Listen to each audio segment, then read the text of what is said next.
Hello everyone, welcome to What If Deku Was the Reincarnation of Goku, Hit and Jiren movie. Before we start, please go support ancalagonintheblack for writing that awesome fanfic. Now let's begin. This is the translated version I made. There will be some wrong he or she calling here because it's translated, so let me clear this. Deku is a male in this story. Chapter 1.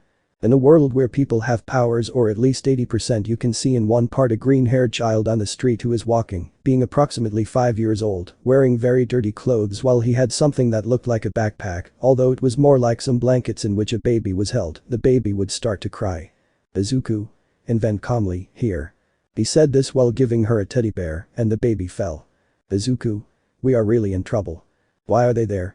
Easy. The two brothers were calm in their house with their two parents who had just come from the hospital to have the baby. Apart from the fact that their eldest son Izuku did not have a quirk, but they still loved him, but some villains came in and killed his family when the heroes arrived and wanted to leave them in an orphanage. Hero. We'll take them to an orphanage. Hero. But you and your sister will have to separate. Izuku. No, you can't separate me from her. The boy ran until he was out of sight. Izuku. Boy, do I hate heroes. Remembering how they never helped them no matter how much they looked at them. Izuku. They don't do anything, but it doesn't matter, I'll always smile and protect you. He said this as he remembered all the times he got food and that bear, although he was always beaten by everyone. Izuku. Wow, how can I give you a childhood that I don't have? And that while it was raining he saw how an orange sphere fell from the sky while he was in front of the boy. Izuku. And this? He took a sphere to go to sleep, but first he kept his sister well covered so that she would be safe. When he woke up he saw everything dark. Izuku. Where am I? It's your mind. Izuku. Who are you? I am Son Goku, the strongest Saiyan. I am Hit, the best assassin. I am Jiren, the strongest in Universe 11. Izuku. And what are you doing here? Goku. When you touched the sphere we appeared here. Izuku. And? Hit. We were practically inside the sphere. Many people touched the sphere, but nothing ever happened. Jiren. The sphere deems you worthy. Izuku. Worthy? Goku. Let us tell you. Flashback. You can see the three wounded warriors. Goku. Why are they doing this? Gohan. It's not obvious, you're a threat. Jiren. Damn you. Champa. They are very powerful mortals who surpass the level of a god, we cannot allow that. Ermyth. No mortal can surpass God. Appo. Aside from Son Goku, you are a threat to everyone. Hit is just a murderer. Hit. Damn them. The three of them were preparing for the last thing, but to everyone's surprise they were teleported. Jiren. What happened? Beerus. It was us. Goku. Mr. Beerus, Mr. Whis. Bills. Yes. From. We saw how they betrayed them. Supreme Kai. We want to help you. Hit. Why? Whis. They were unfair, that's why. Goku. But if they discover them? Whis. We made some clones so they wouldn't do anything to us. Caulifla. Right now they think we are somewhere else. Jiren. And how will they help us? Bills. We plan to trap them in the 4-star sphere. Whis. When someone in particular touches you, it will be like a reincarnation where you can go through everything apart from being able to get revenge. Goku. Thank you very much. And that they perform a ritual so that they end up inside the sphere of 4 stars so that they can send it to Earth. Then flashback. Jiren. And that happened. Izuku. Okay. Hit. You'll have to leave that girl with someone. Izuku. You are. And that he wakes up to see his sister whom he takes, thinking about who he could leave her with, although he notices that now her black hair like Goku's, even is disheveled, until a woman approached and looked at them. Woman. Are you okay? Izuku. You are. The woman noticed that the boy was a little scared. Woman. Calm down, I'm not going to do anything bad to you, I'm Namuri Kayama, or better known as the Heroine Midnight. Izuku. Hello, please can you take care of my sister, she's just a baby, I beg you, her name is Izumi Midoriya, she's my younger sister. The baby did not want to separate from him. Izuku.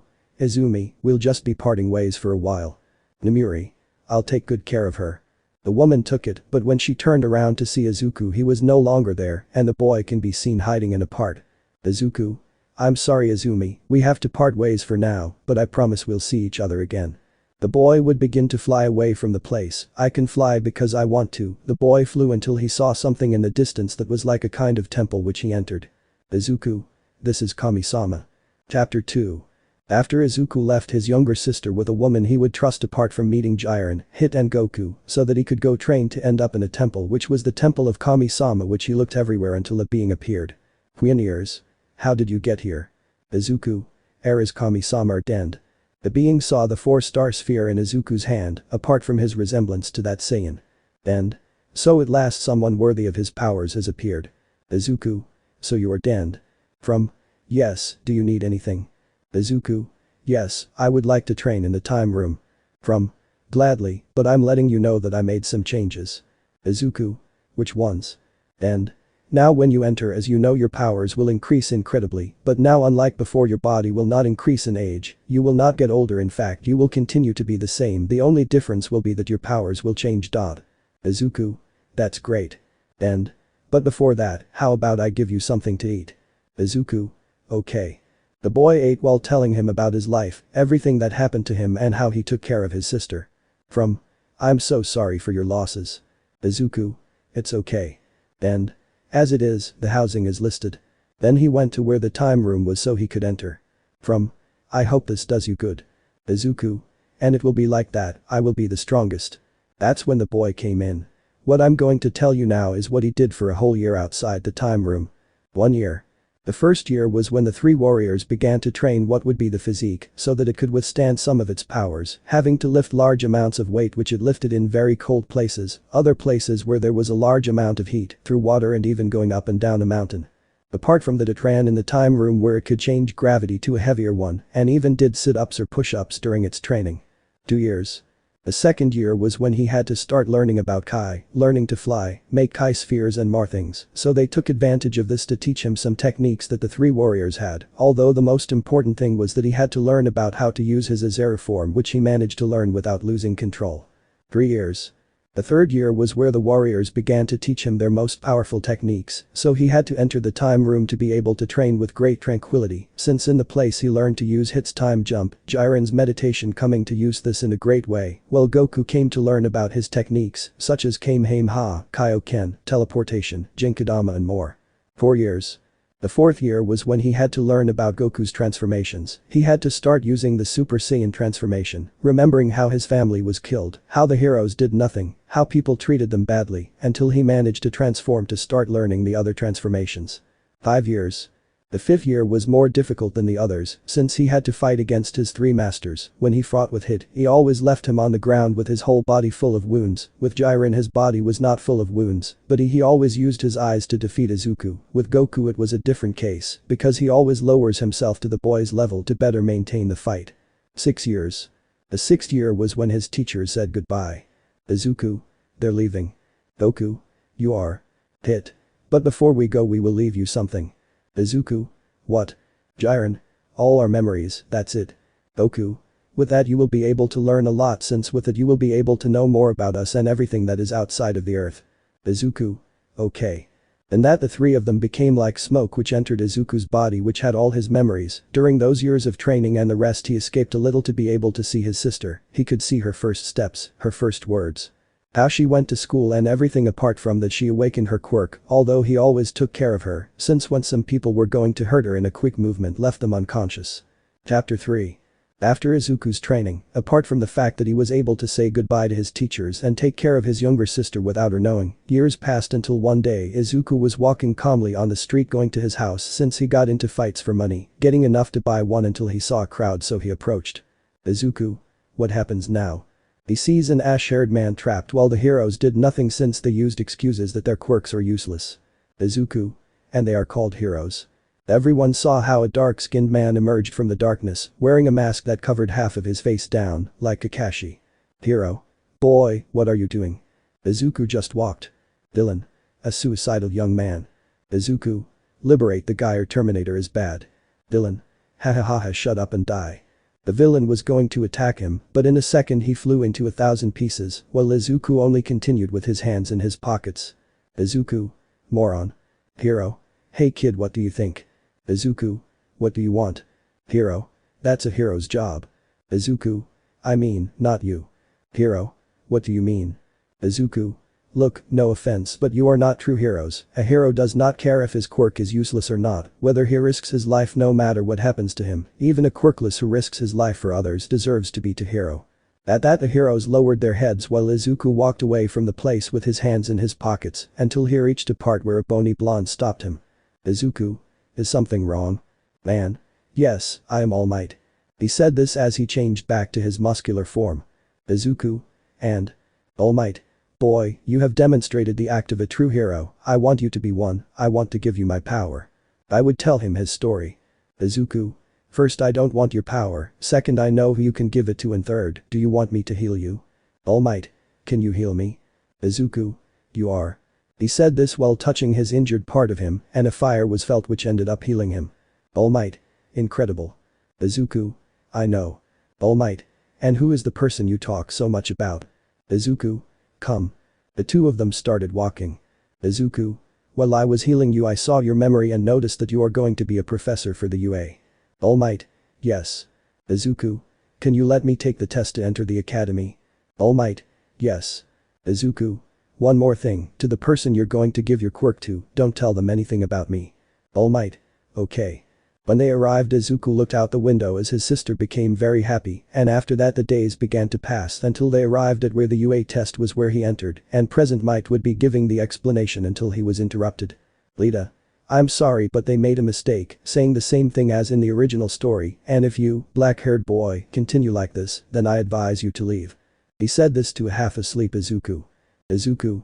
Look, Four Eyes, both you and I have permission to take this test, and you didn't let the teacher finish speaking, so I ask you to let him finish. And that time passed until they went to the part of the robots where as soon as they opened the doors, the first to enter was Izuku, who would begin to make a massacre with the robots, passing the time until finally he got tired, ending up on the roof of a building. Izuku. How boring. At that point, a tremor would begin to be felt so that he could see how the 0-point robot appeared at the place while everyone was running, but the dark-haired boy noticed a brunette trapped in the rubble. Izuku. And nobody does anything. In a matter of seconds, Izuku appeared in front of the 0 points to hit him with a Kai sphere, causing him to rise into the air and turn around, crossing his arms. Izuku. This is over. He said this as the robot exploded before everyone's eyes. Chapter 4. After Izuku rescued Bakugo, apart from meeting All Might, so that he could take the test to enter the UA, achieving this, after a few days the boy received a letter that he managed to enter the UA, so he just waited until the day came when he went to the place. Izuku. Where is my class? He said this while searching until he found his classroom, which had a very large door for him to enter, attracting all eyes for some reason. Izuku. Huh. Hour. Everyone went back to their own thing, so he just sat in a part next to a girl who was Tsuyu. Izuku. Hello, I'm Izuku. Tsuyu. Hello, I'm Tsuyu. The two of them would start talking until a girl walked in. Uraraka. You're the boy who saved me from 0 points, I'm Uraraka. Izuku. Hello. Uraraka. How come you destroyed the 0 points in one attack? That caught everyone's attention. Izuku. I just went and attacked him. Uraraka. Yes, but you only gave it one attack to make it rise into the air, and you turned around to make it explode. He said this while showing a video of how he did it, who knows where he got it from, and he impressed everyone with that display of power to get a giant caterpillar to enter. Izawa. If you're here to make friends, I advise you to leave. That impressed everyone. Izawa. Now everyone go out and wear your school uniform. Everyone left as if nothing happened so that everyone could have the suits. Uraraka. And the entrance inauguration. Izawa. No need for that, we are heroes, Izuku, you are the first in the UA test, throw the ball. Then he entered the circle to show his wide aura and launch it with all his might. Izawa. Well, it's infinity. That left everyone impressed. Izawa. Whoever comes in last will be expelled. And that they went on to the running test in which Izuku had to do it with Bakugo. When the two passed it, he was only said that they could now, but in a second Izuku had already finished impressing everyone with his enormous speed. They went on to the next one, which was the jump, in which he reached 8 meters in height, so that in the next one, he went on to the pressure strength, in which he managed to break the apparatus, impressing everyone even more. Hiroshima. Do you have any limits to your power? Izuku. That's why. Izawa. By the way, the thing about being expelled is a lie. All that. Momo. It was obvious, after all you can't get expelled on the first day. Izuku. You're wrong. Momo. How? Izuku. You're wrong, Izawa is known for expelling half of a class last year and more. Izawa. This guy is really impressive, but he's right. Izuku. It's easy to understand. Momo. But how do you understand it? Izuku. Stockbrokers understand each other. He said this while wearing glasses and being inside a sleeping bag. Izawa. He's right. Just like Izuku, leaving everyone wondering when they put it on or took it off, all this until they left the place, although a woman looked at our dark-haired man with a smile. Chapter 5. After Izawa's test, in which everyone passed so that the days would pass in which everyone was fine, so that in one the teacher did not arrive, leaving everyone thinking about why he did not arrive, so everyone was talking about trivial topics, although Izuku was in a sleeping bag. Mina. Why do you think he has that mask? Kirishima. I don't know. Bakugo. What if we take it out? Then he wakes up, scaring everyone. Izuku. The teacher is approaching. That's when All Might entered the place. All Might. Hello everyone, you will have tests with me as heroes, put on the suits that were prepared for you. Everyone went to put on their clothes, although something was happening in the boys' locker room when Izuku took off his shirt. Kirishima. Izuku bro, how do you have that body? Izuku. What do you mean? Haminari. It seems like a god took you and formed your body. Shoji. Other than giving you scars.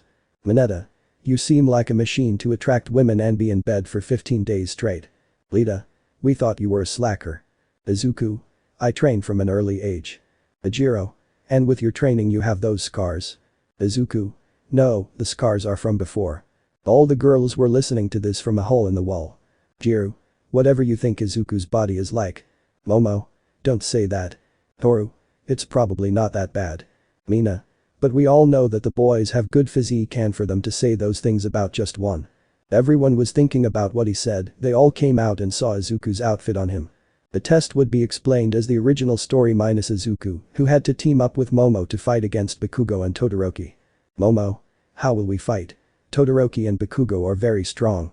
Izuku. Leave them to me, you just go get the bomb. The two walked in, but Izuku took Momo to get away from Bakugo, who attacked, and Todoroki appeared behind him. Izuku. Better go get the bomb. He said this as he teleported to kick Todoroki to destroy where Bakugo came from. Izuku. Now go. The brunette listened to him so that he could destroy the last exit. Todoroki. You lock yourself in with us. Izuku. I'm not locked in with you guys. That left them in doubt. Izuku. You guys are locked in with me. At this, Bakugo went against Izuku, who only watched as the ash-haired man tried to make an explosion, but he kicked him, followed by breaking Todoroki's ice to make a Kai sphere that he threw at Bakugo, causing him to end up crashing against a wall, but he dodged Todoroki's ice by jumping back. Izuku. Come on, show your full power, you're boring me with this. Todoroki. Are you holding back? Izuku. You are. Bakugo. Damn, I'll give you something to stop holding back. He said this as he pointed his arms to pull out the safety catch, so that a huge explosion would occur that went against Izuku, who just stood still, hitting him full on. When the dust was gone, you could see Izuku as if nothing had happened. Bakugo. Damn, your mother is probably a whore. Izuku. Say that again. Bakugo. Well. He couldn't continue as he received a blow from Izuku, followed by another, while a kind of purple energy passed behind his body until it stopped, so that Bakugo fell to the floor unconscious. After finishing off Bakugo, he turned around to see Todoroki, and just by making his eyes shine red, some blows appeared on Todoroki, so that he would end up unconscious. After that he went to where Momo was and touched the bomb. Momo. We won. Izuku. You are. I noticed that Momo was a little cold. Izuku. You're cold. Momo. Yes, but. The girl was covered by Izuku's clothes, so she began to cuddle, making the girls jealous so they would go where everyone was. Mineta. Hey Izuku, your outfit is kind of ridiculous. Izuku. At least mine doesn't have diapers or kitchen gloves or even a rag as a cape. That made Mienta end up with her gaze down, causing everyone to start laughing. When everyone came out they saw Midnight, who approached them, causing Kaminari and Mienta to start drooling over her, but the girl stood in front of Izuku to hit him on the head. Izuku. And why is that? Midnight. And you ask, you just left like nothing happened after leaving the. Izuku. I had to train, if I stayed it was very dangerous. Midnight. Anyway, the good thing is that you're here now. Izuku. Get to the point. Midnight. Do you want me to bring her? Izuku. I'm not ready to see it yet. Midnight. I understand. He said it to leave. Mina.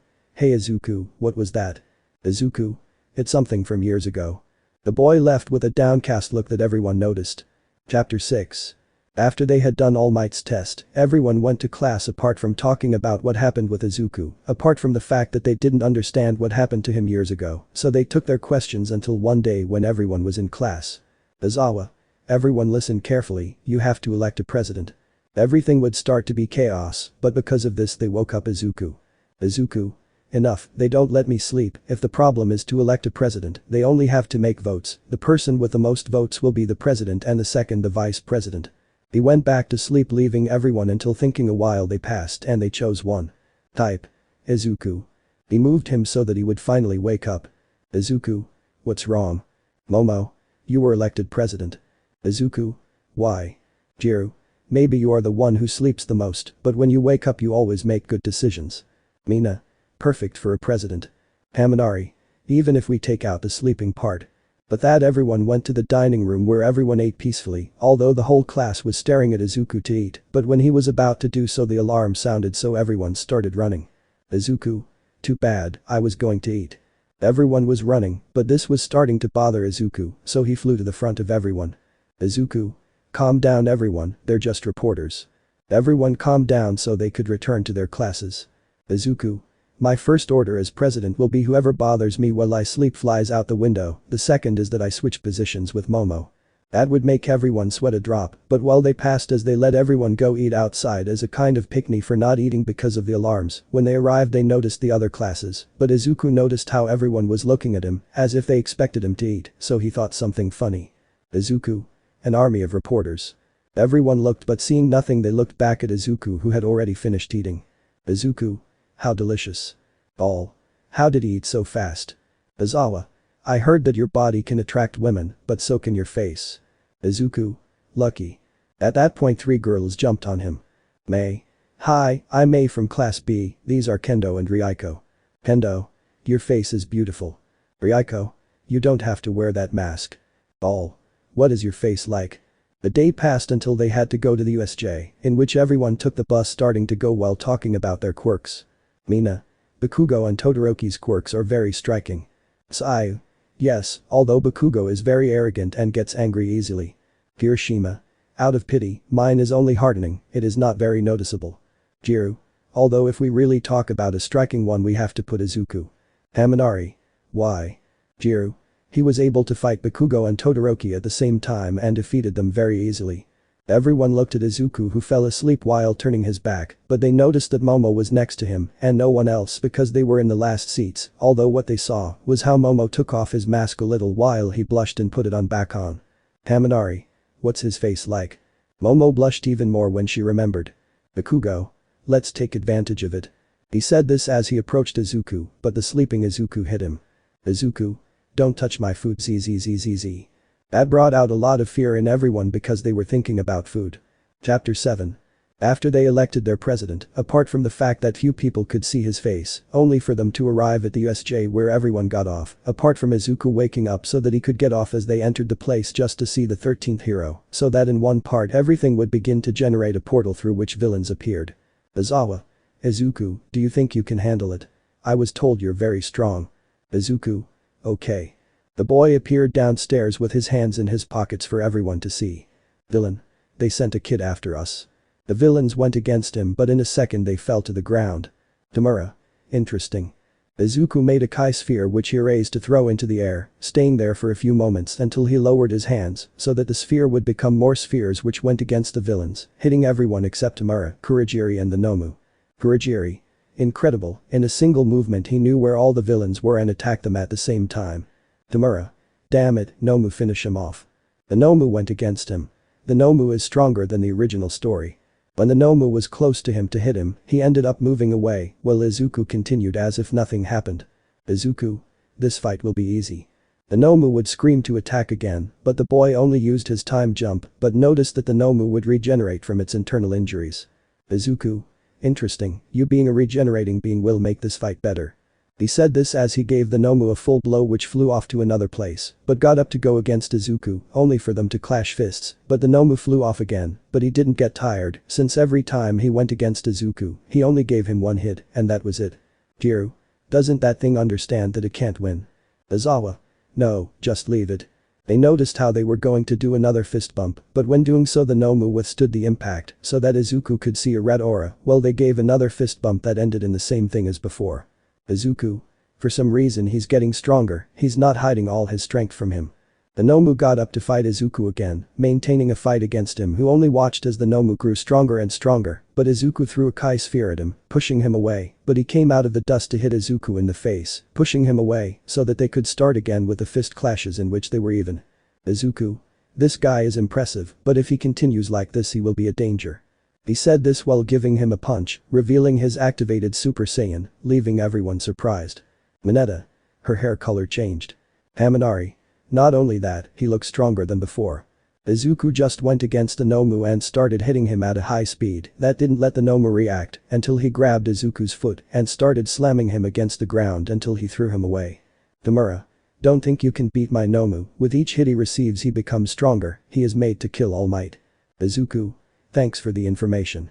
The boy only got up to see the Nomu and go against him, but throwing Kai spheres at him to give him a flurry of blows, not letting the Nomu move for a single moment in the fight until Kurogiri made a portal, causing Izuku's fist to not hit the Nomu, but when he was going to give him another blow, he was grabbed by the arm, and with one blow with all his strength, he broke Izuku's arm causing him to scream in pain in front of his class who couldn't believe it. Izawa. That's all. The teacher jumped into the fight taking the Nomu with his bandages, but he took the bandages to lift Izawa and began to crash him against the floor until he used it to hit Izuku, who ended up near his class which approached him.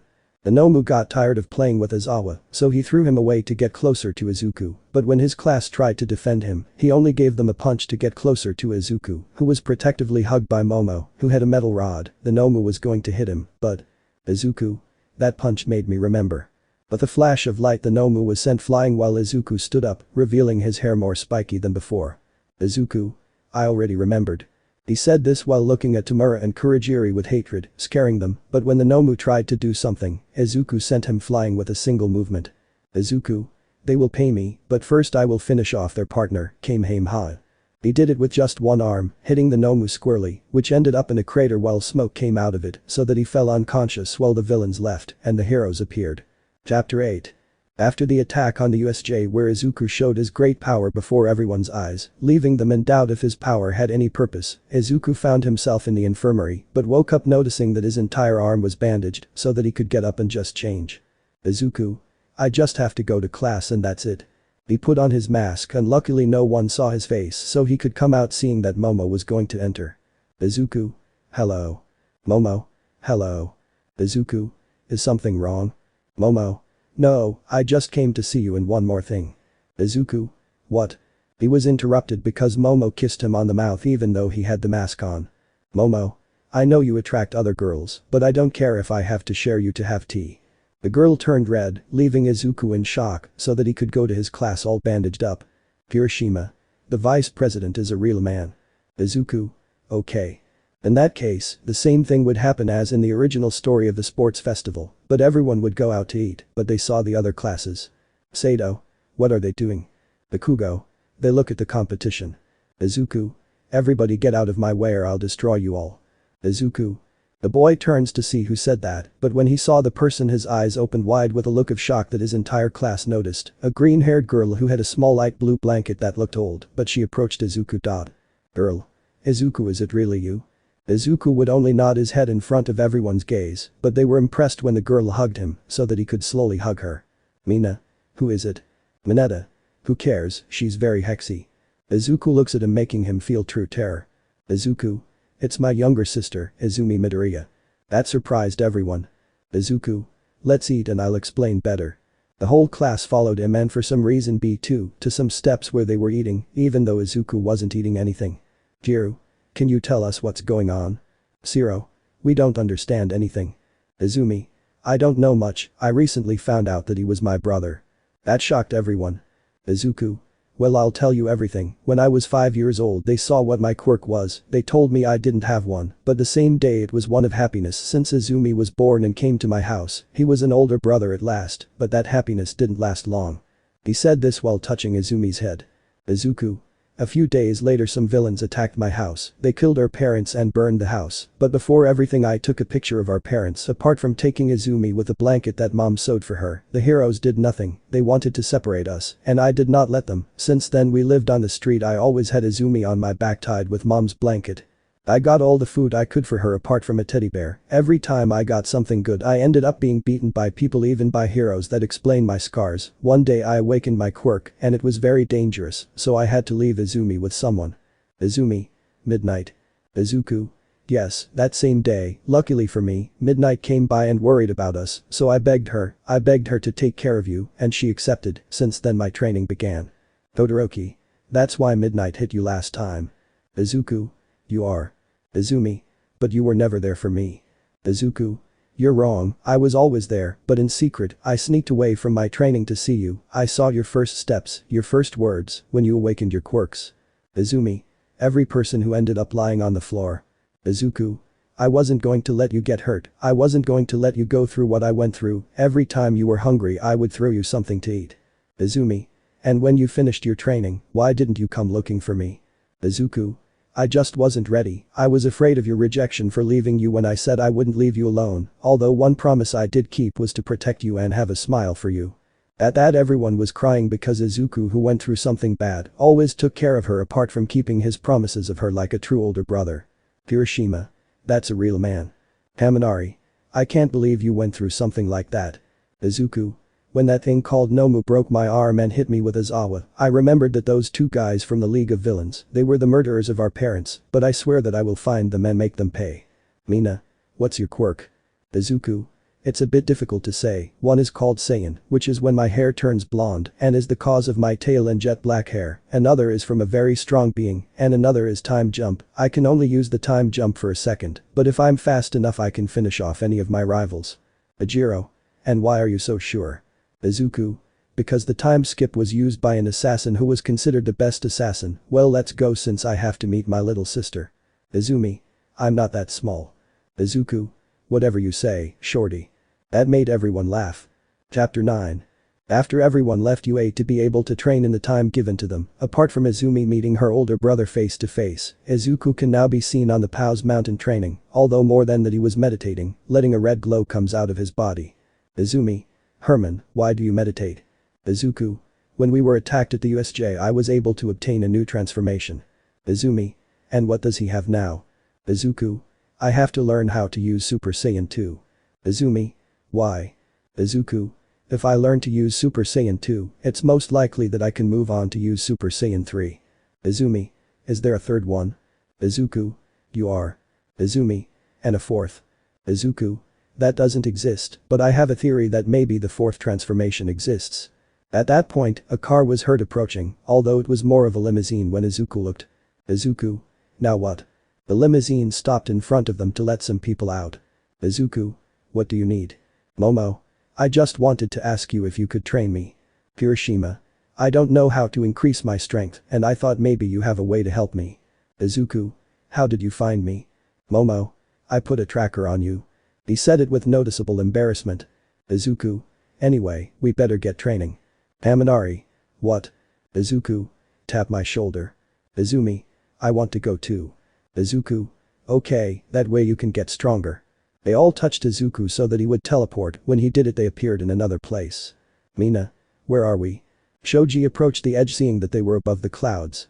Izuku. It's the Kami's temple. All. Kami. Then they saw a green being. And. Izuku, it's nice to see you, who are they? Izuku. They are Momo, Kirishima, Kaminari, Mina, Shoji, Sayu and my sister Izumi. Momo. Who is it? Izuku. Our eyes. And. Or Dend, whatever you want to call me. Izuku. Where do I want to train? Is the time room available? And. Yes, it will pass. Izuku. Come on, we'll train. They walked to a door through which they entered to see a completely white place. Mina. There's nothing. Izuku. It's easy to get lost in this place, don't stray far.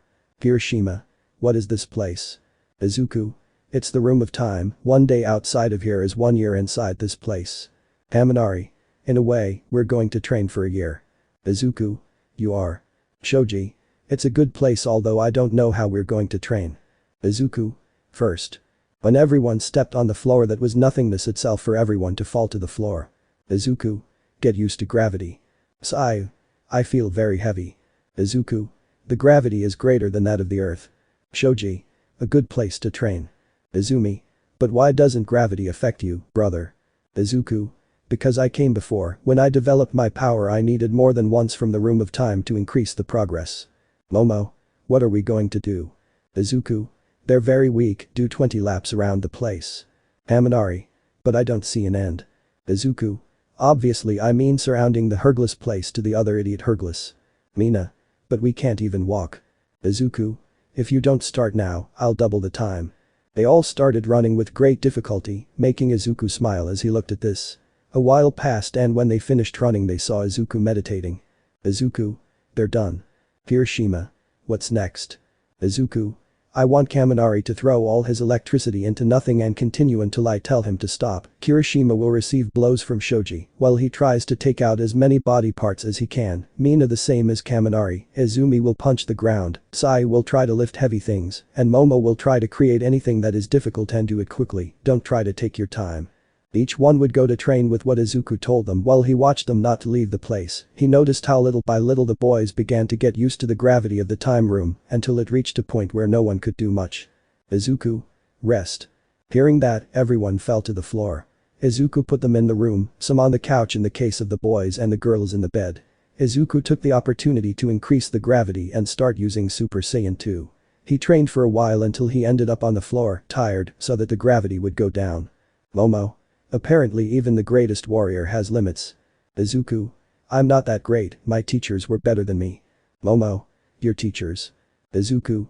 Yes, they helped me control my power. Momo. The food is ready. They went to start eating. Kirishima. I can't imagine how strong you are, Izuku. Izuku. My power is not that much. Mina. I think you have more than one quirk. Izuku. My only power is being a Saiyan apart from the time jump, the rest you can learn. Izumi. What do you mean? Izuku. Anyone can learn Kai. Kaminari. Kai. Izuku. Yes, the energy that passes through all beings. Kirishima. Could you teach us? Izuku. They are very weak so yes.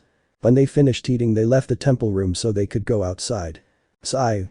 Wouldn't it be better if you taught us about Kai inside the time room? Izuku.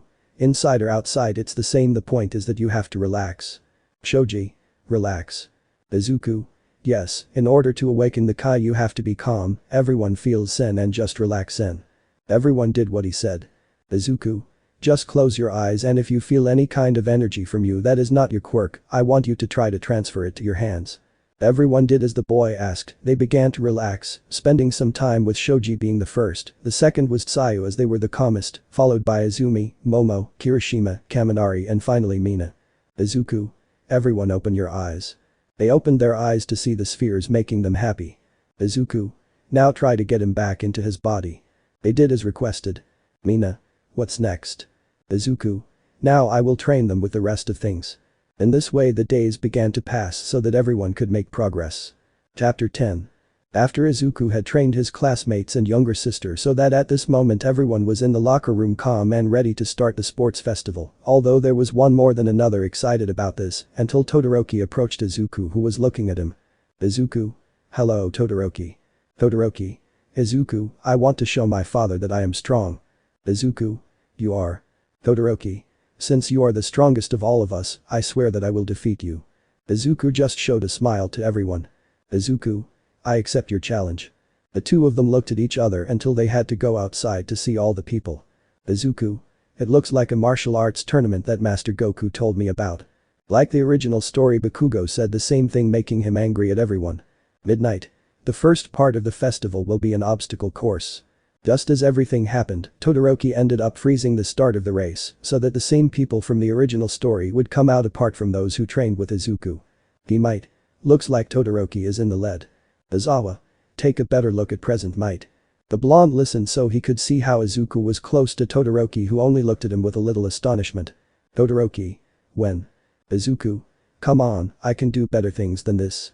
Todoroki just looked at him, but before he did anything they were separated by a 0 points. When Izuku looked at the huge robot, apart from being accompanied by more 0 points, he just smiled to begin destroying them, as if nothing happened while he passed between this until he left. He might. Young Izuku leads the way, followed by Todoroki.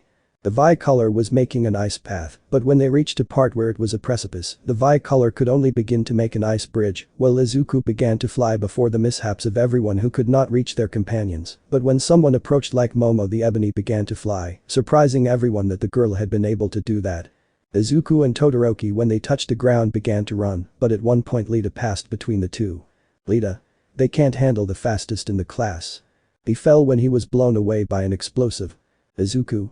It seems things are getting better and better. Todoroki continued running while avoiding the bombs, while Izuku had his eyes closed, each of his companions, until Bakugo passed by Izuku. Bakugo. Damn you Vicolor, you're not going to surpass me. He tries to give Todoroki an explosion that he dodged. Todoroki. If you want trouble. Before he could do anything, they heard explosions, so they could look back as the explosives were activated, but when they looked closer, it was Izuku who was passing by, as if nothing had happened, with a red aura covering him. He might. Incredible, young Izuku is passing by as if nothing happened. Izuku passed between the two of them, who tried to do something like Bakugo giving off explosions, but nothing worked with the boy who ran as if nothing was wrong. Izuku was running until he crossed the finish line, coming in first place. Chapter 11. After everyone ran, finishing the race with Izuku being in first place, so that the others who were competing could begin to come, so that the same ones from the original story would pass, well, they only watched to find out the next test that was coming for everyone. Midnight. Okay, for the next part of the sports festival we will form teams. He would begin to explain about the teams that would be made for the next test, so Izuku would begin to look for members for his team, but he would only find like the original story. Izuku. So on my team is Mei, Uraraka and Tokoyami. Mei. Yes, I want to be on your team because being in first place everyone will be looking for you and the cameras will focus on you and that will let me show my babies. He said this while showing off his inventions. Izuku. Then we better get started with this, let's go. They formed a team to wait for midnight to start. Midnight. Begin. At those words, everyone went against Izuku, who activated Mei's inventions, causing them to rise into the air so that they would end up on another part of the platform. Mei. What did you think? Izuku. They are good inventions. Tokoyami. What's the plan? Izuku. The plan. We have the most points, so we have to avoid as much as possible everyone who approaches us. Uraraka. Wouldn't it be better to take some points? Izuku. Since we have the most points, there's no need, let's just avoid it. Mei. Then let's get started because they're coming. He said this as he watched the groups approach in a very dangerous way so that Izuku could activate Mei's inventions, leaving the place so that they would end up somewhere else, but when Izuku fell, he had to dodge a tongue next to some spheres facing one side, with Mienta and Sai teaming up with Shoji. Izuku. We have to escape. Mei. We can't. Izuku saw that one of the spheres was placed at his feet, so the boy to buy some time with a Kai sphere he sent against the other group, making them delay in reaching them, so Izuku took advantage too with another Kai sphere to eliminate Mineta's spheres. They left the place completely avoiding the other group. When they touched the ground they saw that they were safe since the other teams were fighting each other, but they noticed one that was approaching them, but a wall of ice did not let them pass. Izuku. So the Vicolor wants to fight. He said this while looking at his group, which made a huge amount of ice surrounding them and the others. Todoroki. Lita. Lita. Yes. The boy with glasses activated his quirk going at full speed against Izuku, who dodged it as if it were nothing because he stopped time, causing them to keep their points. Izuku. Don't you understand? You're too slow to fight me. You lack more power and strength. Todoroki's group went against Izuku's group, although they noticed how Bakugo came out on one side who wanted to go directly against them. Midnight. Time's up. Saying that, everyone stood still, even though Bakugo was on the floor. Chapter 12. After the first and second part of the sports festival that took place before the eyes of everyone who was more than excited to see the great fighters who appeared on the field, everyone ended up seeing who went on to the third part of the festival, being the same ones from the original story. Midnight. Good for everyone, they will be allowed to take a break so that they are not tired for the next part of the festival. Everyone did as they said, so they went out to start to be calm, although Izuku was accompanied by the group that trained apart from that the other students from his class like B came behind him. Bakugo. I'd love to see him humiliated sometime. Lita. But that's impossible and you know it, Izuku is someone very strong, he can't even have respect or fear for the teachers. Toru. But there doesn't have to be a weakness in him. Everyone looked at the group that was calm, although Izuku stood still for a second when he saw something. Momo. Izuku, is something wrong? He said it with noticeable concern for the boy. Izuku. It's him. He said this while looking at a kind of purple cat with only pants and something on its neck, while it was accompanied by a being with light blue skin with very strange clothes and a staff. Man. Sir, you have to pay for this. The one who was a cat was becoming more and more annoyed, but in a second Izuku appeared between them paying for the cat. Hiroshima. It seems that he is very charitable today. Kendo. No, it seems like he has a mix of nerves and fear. Everyone was surprised to notice that Izuku was really nervous, and even more so when he saw the two beings. Izuku. Mr. Bills, Mr. Whis, it's nice to see you here, but I don't mean to bother you or anything, but what are you doing on Earth? Bills. I just thought I'd stop by for a while, after all I've been here before, but who are you? The one called Whis looked at his staff and was surprised. Whis. Mr. Beerus, it seems that this boy is a Saiyan, and he knows about the Tournament of Strength and how they betrayed Son Goku, Jiren and Hit. Bills. Interesting that they finally found someone who's worthy. Izuku. Yes sir Beerus, they told me many things about you. Bills. And what things? I hope they are good or else I would have to destroy the earth. He said this while eating a chocolate that was like a ball. Izuku. Yes, many good things, you are a great destroyer god, someone kind, and by the way, Mr. Bills, it was not good for you to eat that chocolate. Bills. Why? Out of nowhere he grabbed his stomach. Bills. Hey Whis, we have to go home now, I need the bathroom. Whis. Hold on a little. But that they left in a trail of light while Izuku began to relax taking a breath. Hiroshima. Izu bro, what was that? Izuku. That guy shouldn't be bothered, a slight disturbance, and we would all have died. Monoma. I don't think it's that bad, I would have defeated him with one hit. Izuku. The one you're underestimating is capable of killing All Might without much effort. Momo. How strong is it? Izuku. If a hit of mine is capable of breaking Kirishima and Tetsu's hardening at the same time, a hit of that type would not only break their hardening, but there is a possibility that they would die. Kendo. It seems that he is truly fearsome. Izuku.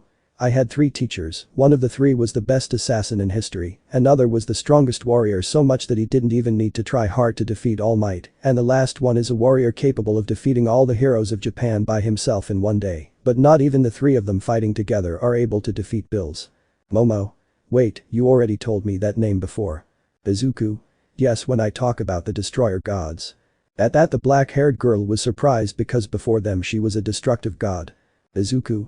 That doesn't matter anymore since they're gone, let's take the rest that was given to us. At that point everyone went to eat to be more calm. Chapter 13. After Izuku had to let himself be humiliated by Bills to save the earth followed by being seen by all his companions, now everyone was preparing for the third part of the sports festival, only those who passed were the same as those from the original story, so that Izuku looked a little angry at his other companions that he trained and who were embarrassed. Izuku's thoughts. Why should I train them? The boy looked like he was going to be the first to fight Shinso, just to get them on the platform. Shinso. So you are my enemy now. Izuku. We were always enemies since the festival started. Shinso. Now that I'm curious, I want you to take off your mask. Izuku. I'm not going to do it. Shinso. Why doesn't my quirk have any effect on you? Izuku. Well, let me tell you that your quirk is to control minds, but out of shame now I am someone who has trained his mind for years, so it has no effect on me. Shinso. Damn, I'm in trouble. He watched as the green-haired man began to take steps towards him, while he only stepped back. Izuku. If you trained your physique you would have been a better opponent, believe me, you have a great quirk, but you also lack the physique to be ready. News. Maldives. At one point Izuku was in front of Shinso who did nothing but fell off the platform as he was on the edge. Midnight. The winner is Izuku Midoriya. Everyone shouted with joy as the following fights continued until Momo's, where the brunette was in front of Tokoyami. Tokoyami. If you give up now I won't be so rude. The girl could only see Izuku who she swore had a smile on her face despite having her mask, so she looked at Tokoyami. Momo. I will win this match. Tokoyami. If that's what you want. The boy attacked the brunette who could only protect herself by making a shield, but he noticed how her plan was to get her off the platform, so at one point she dodged Dark Shadow to start running towards Tokoyami, who before that tried to make Dark Shadow go against Momo, but before the girl arrived, she made a steel bar with which she hit Dark Shadow, making him move away enough to get to where Tokoyami was, who tried to protect himself but ended up receiving a kick, followed by a hit from the steel bar, causing him to move away. The girl did not stop and continued attacking Tokoyami until she got him off the platform. Midnight. Momo from Class A is the winner. But that everyone gave a shout of joy for the next fight to happen, although Kaminari's was the same as in the original story. Monoma. Class A lost against Class B, they are inferior. Izuku? Don't think of it that way. The blonde looked at Izuku, who had his back to him while having his arms crossed. Izuku. First, Kaminari was confident, second, Ibara is one of the strongest members, so the fight was a bit complicated for Kaminari, but if he had faced other people like Bakugo, Todoroki, even me, he would have lost, but that it doesn't take away from the fact that he's someone very strong, even stronger than you, Monoma. Although it's not surprising since you're the weakest in the entire B class. But that the blonde got angry, while Ibara blushed at the compliment from the boy who was just looking at the platform. Izuku. Now you will see a fight between Kirishima and Tesu, although it is Tesu's shame to face him since I trained Kirishima myself. But those in Class A were surprised except for some who already trained with Izuku. The fights were like the original story, although Mina was able to easily defeat Aoyama, while Kirishima defeated Tesu much easier than the original story, leaving him unconscious, although it was difficult for him to face the other hardening boy. Izuku. You see, Kirishima wasn't overconfident and defeated Tesu easily. Kendo. Yes, but if you hadn't trained him, how would the fight have ended? Izuku. Making it clear that their quirks are equal, then it would have ended in a tie. Monoma. Then it's not that strong. Izuku. But now I have shown that it is, so don't be so arrogant. Besides, if you are arrogant, it is because of something you were able to do, and as far as I see, you were not able to pass the third part of the festival. But that Monoma could only get even angry at such a thing that Izuku said while he had a smile, although it was not noticeable. Chapter 14. After the first round of the sports festival had ended, leaving the winners of the original story, although Tokoyami ended up losing in this fight. Now the second round was beginning to be fought with Izuku against Todoroki. The two were going up to the platform with a serious look. Present might. Great, on one hand we have the supposedly invincible warrior of the UA Izuku Midoriya, and on the other his ice pillar that leaves the school high, Shoto Todoroki. Todoroki. I'm going to win this festival. Izuku. I wish you luck with that, and lots of it. Midnight. Begin. At one point Todoroki threw a huge amount of ice at Izuku, who easily dodged it to go against the Vi color, who could only respond by making a wall of ice, which had to withstand the impact of Izuku's blow, causing it to partially end up breaking. Izuku. This won't be that easy. At one point he disappeared to reappear next to Todoroki, who had to block his blow that sent him back a few meters. Todoroki. Demons have enormous strength, more than you imagine. He said this while holding his arm in pain. At one point he threw more ice again, which Izuku dodged with great ease in front of everyone's eyes, as if the boy wasn't trying in the slightest to do so. Todoroki. Stop dodging and attacking. Izuku. I'll do it when you use all your power, I know very well that you're holding back. At one point he stepped in front of Todoroki, kicking him, knocking the wind out of him as he was sent back to his knees. Izuku. I don't know if it's because you don't use your fire side because of your father or something else, but keep in mind that that's your power. What you do with that power is what symbolizes who you really are. If your father wanted to show what he was like by keeping some people afraid, that's his problem, not yours. Todoroki.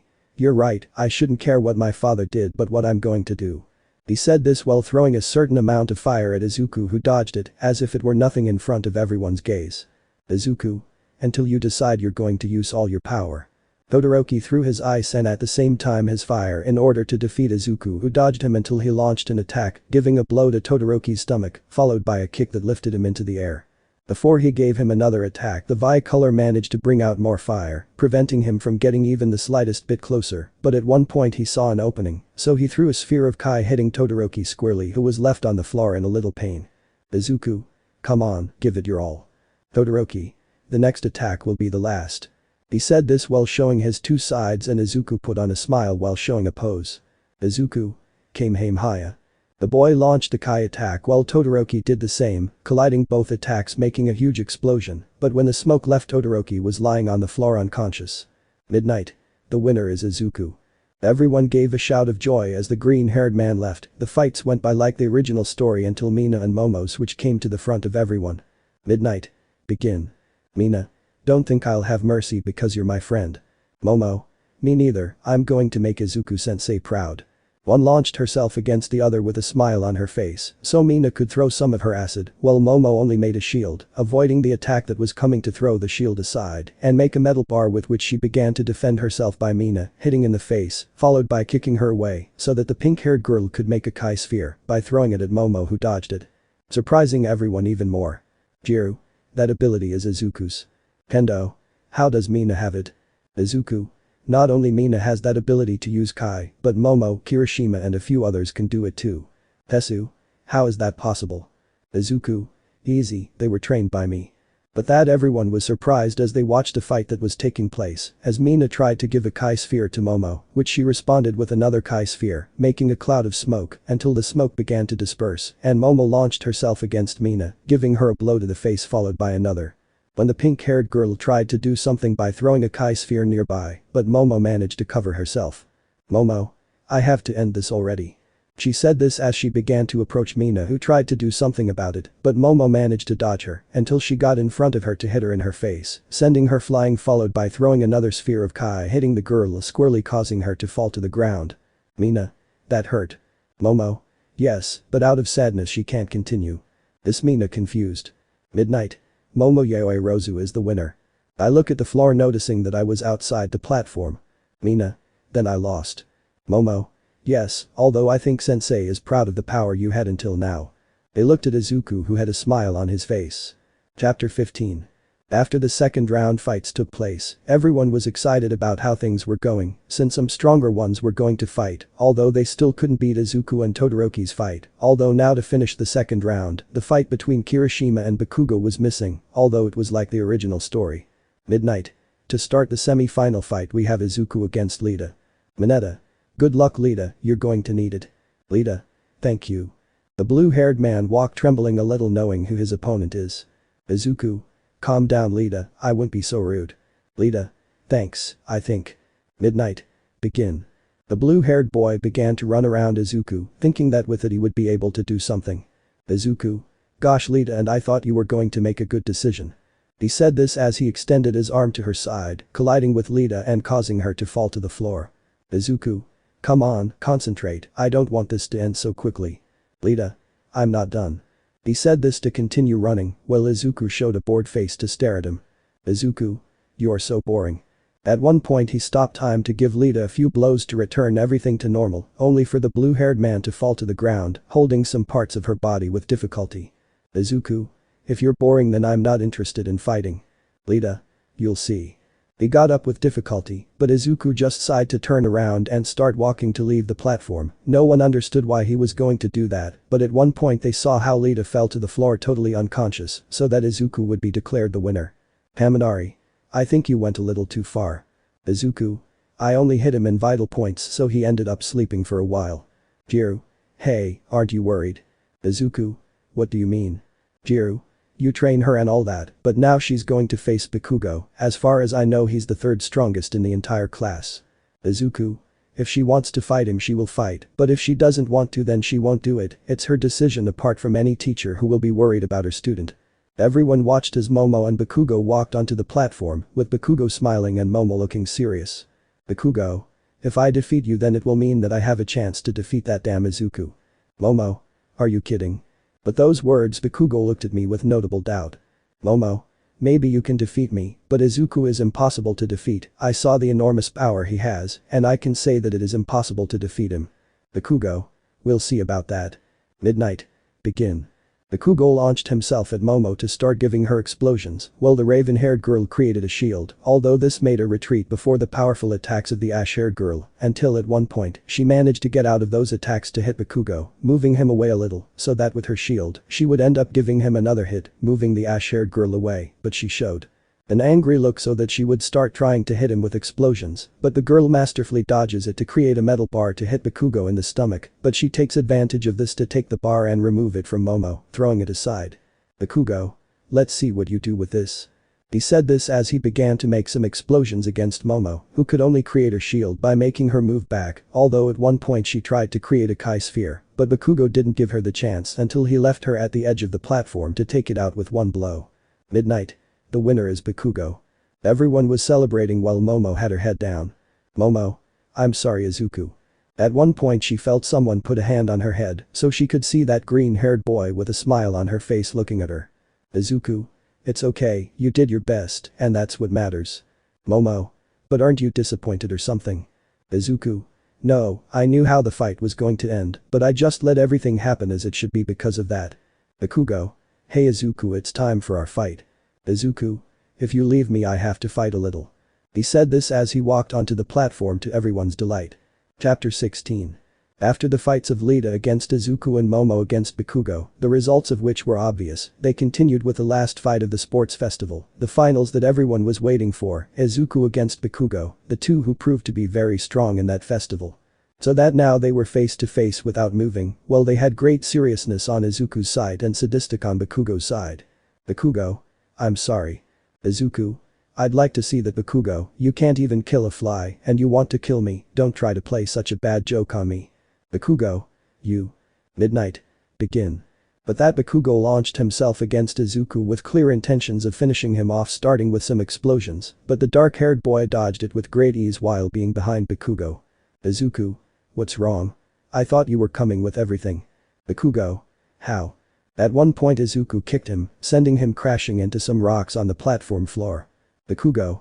Damn. Izuku. I thought you were going to come with everything. Bakugo. Won that. Izuku. Huh. Bakugo. Use that transformation you used against the villains, that's your maximum power, I want to fight against that. Izuku. If you can't even fight my base state, you're even less likely to fight a transformation. Bakugo. Damn. He launched himself at Izuku trying to give the green-haired man some explosion, but he was not achieving anything about it, so that from all the smoke came out a kick to Izuku's stomach, taking the air out of him so that he would move away while he grabbed his stomach in pain. Bakugo. How is that possible? Where did you get so much power? Izuku. Training. Bakugo. What? Izuku. If a weak warrior trains until exhaustion, he can surpass a warrior who is a prodigy. Bakugo. We'll see about that. He said this as he pointed his arms at Izuku, trying to do some damage to him, but nothing worked against Izuku, who remained standing without a scratch, surprising everyone with such a display of power. Hiroshima. Master Izuku is someone very strong. Mina. I would like to know about all of his power. Izuku.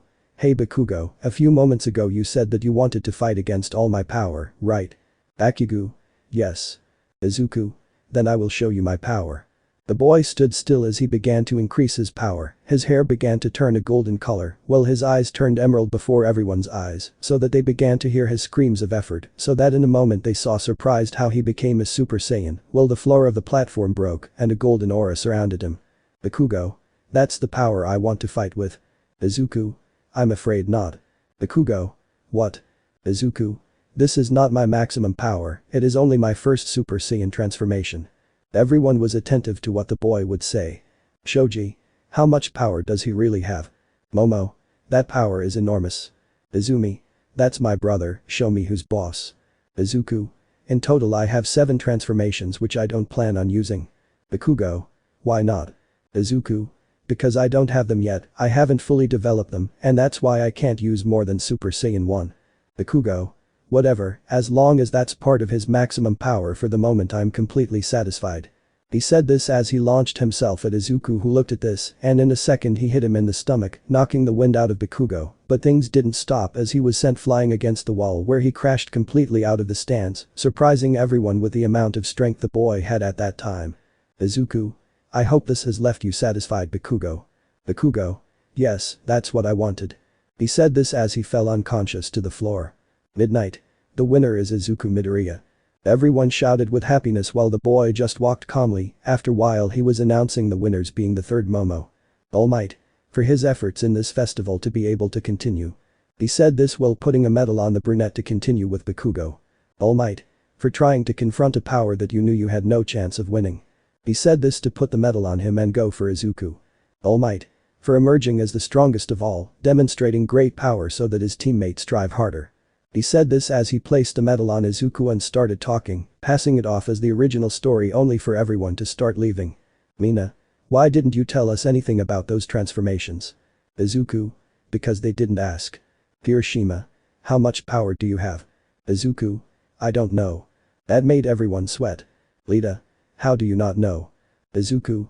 I'm a Saiyan, so I have no limits, I'm the strongest warrior race there is. Izumi. Brother Midnight wants to see you alone in a room one of these days, I don't know why. Izuku. Let's hope that day never comes. He said this as he walked to a point where everyone parted ways. Chapter 17. After the sports festival ended, everyone was excited about such a fight that Izuku gave, so now everyone was calm, although every time Izuku walked down the street, they always took a photo with the boy. Apart from that, during that time his students visited him so that they could train for a little longer. Now they were at UA being calm. Hiroshima. How do you think everyone at the sports festival saw us? Shoji. Most likely we found them impressed, although without a doubt the one who showed the most power was Izuku. They saw the boy with that mask being calm. Izuku. It was just a matter of very hard work for years, only in that way could I become so strong. Todoroki. Although it doesn't make much sense as to how Momo and some of our classmates were able to do the same thing you do. Izuku. That's because they can learn my techniques, but my transformations are unique since they can't have that. Bakugo. Damn Izuku, you'll see that I'll become stronger, I'll be the best in this world. Izuku. In that case, do you want me to train you? Akigugu. Yes. That surprised everyone. Mina. Master Izuku is increasing his number of his students. She said this as she took the boy in a hug and even put her face between her breasts, making other perverts watching this jealous. Mineta. That damn Izuku, you'll pay for this. Haminari.